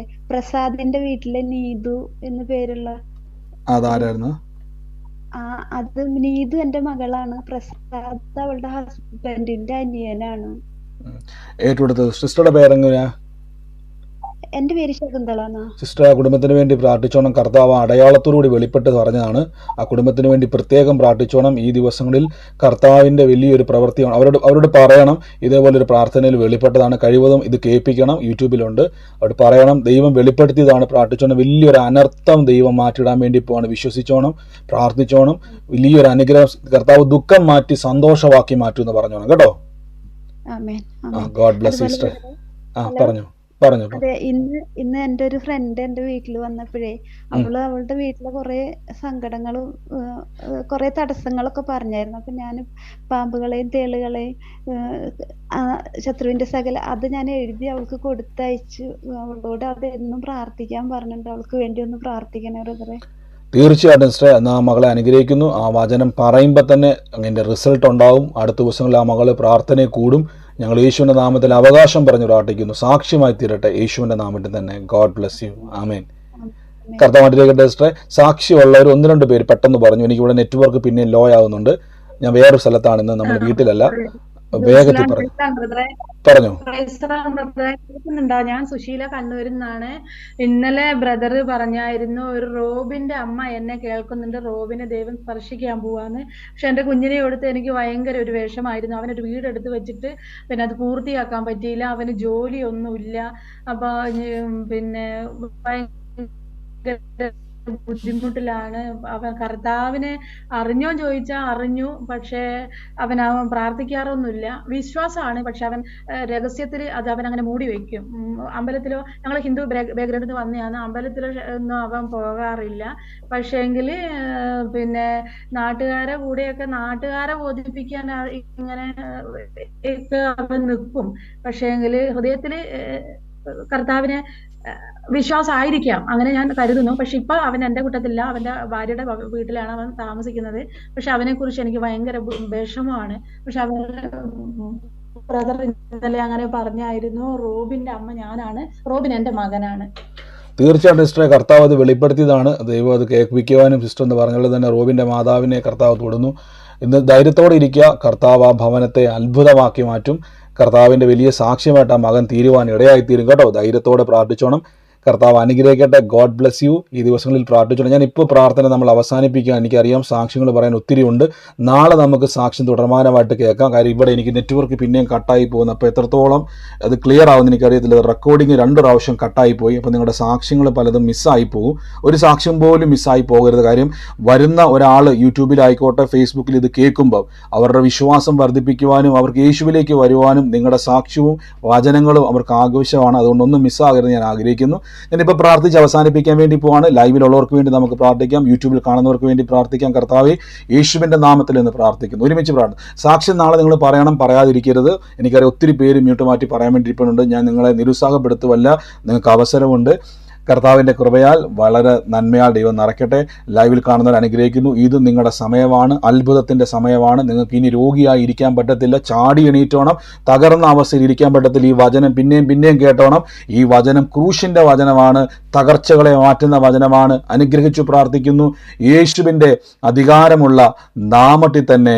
ആമേൻ. നമുക്ക് ഒരുമിച്ച് വിശ്വാസ പ്രഖ്യാപനങ്ങളെ ഏറ്റുപറയാം. ഇന്ന് കൽവരി ക്രൂശിൽ കർത്താവ് നമുക്ക് വേണ്ടി അത്ഭുതങ്ങൾ ചെയ്യുന്ന ദൈവമാണ്, നമുക്ക് വേണ്ടി പ്രവർത്തിക്കുന്ന ദൈവമാണ്. അതുകൊണ്ട്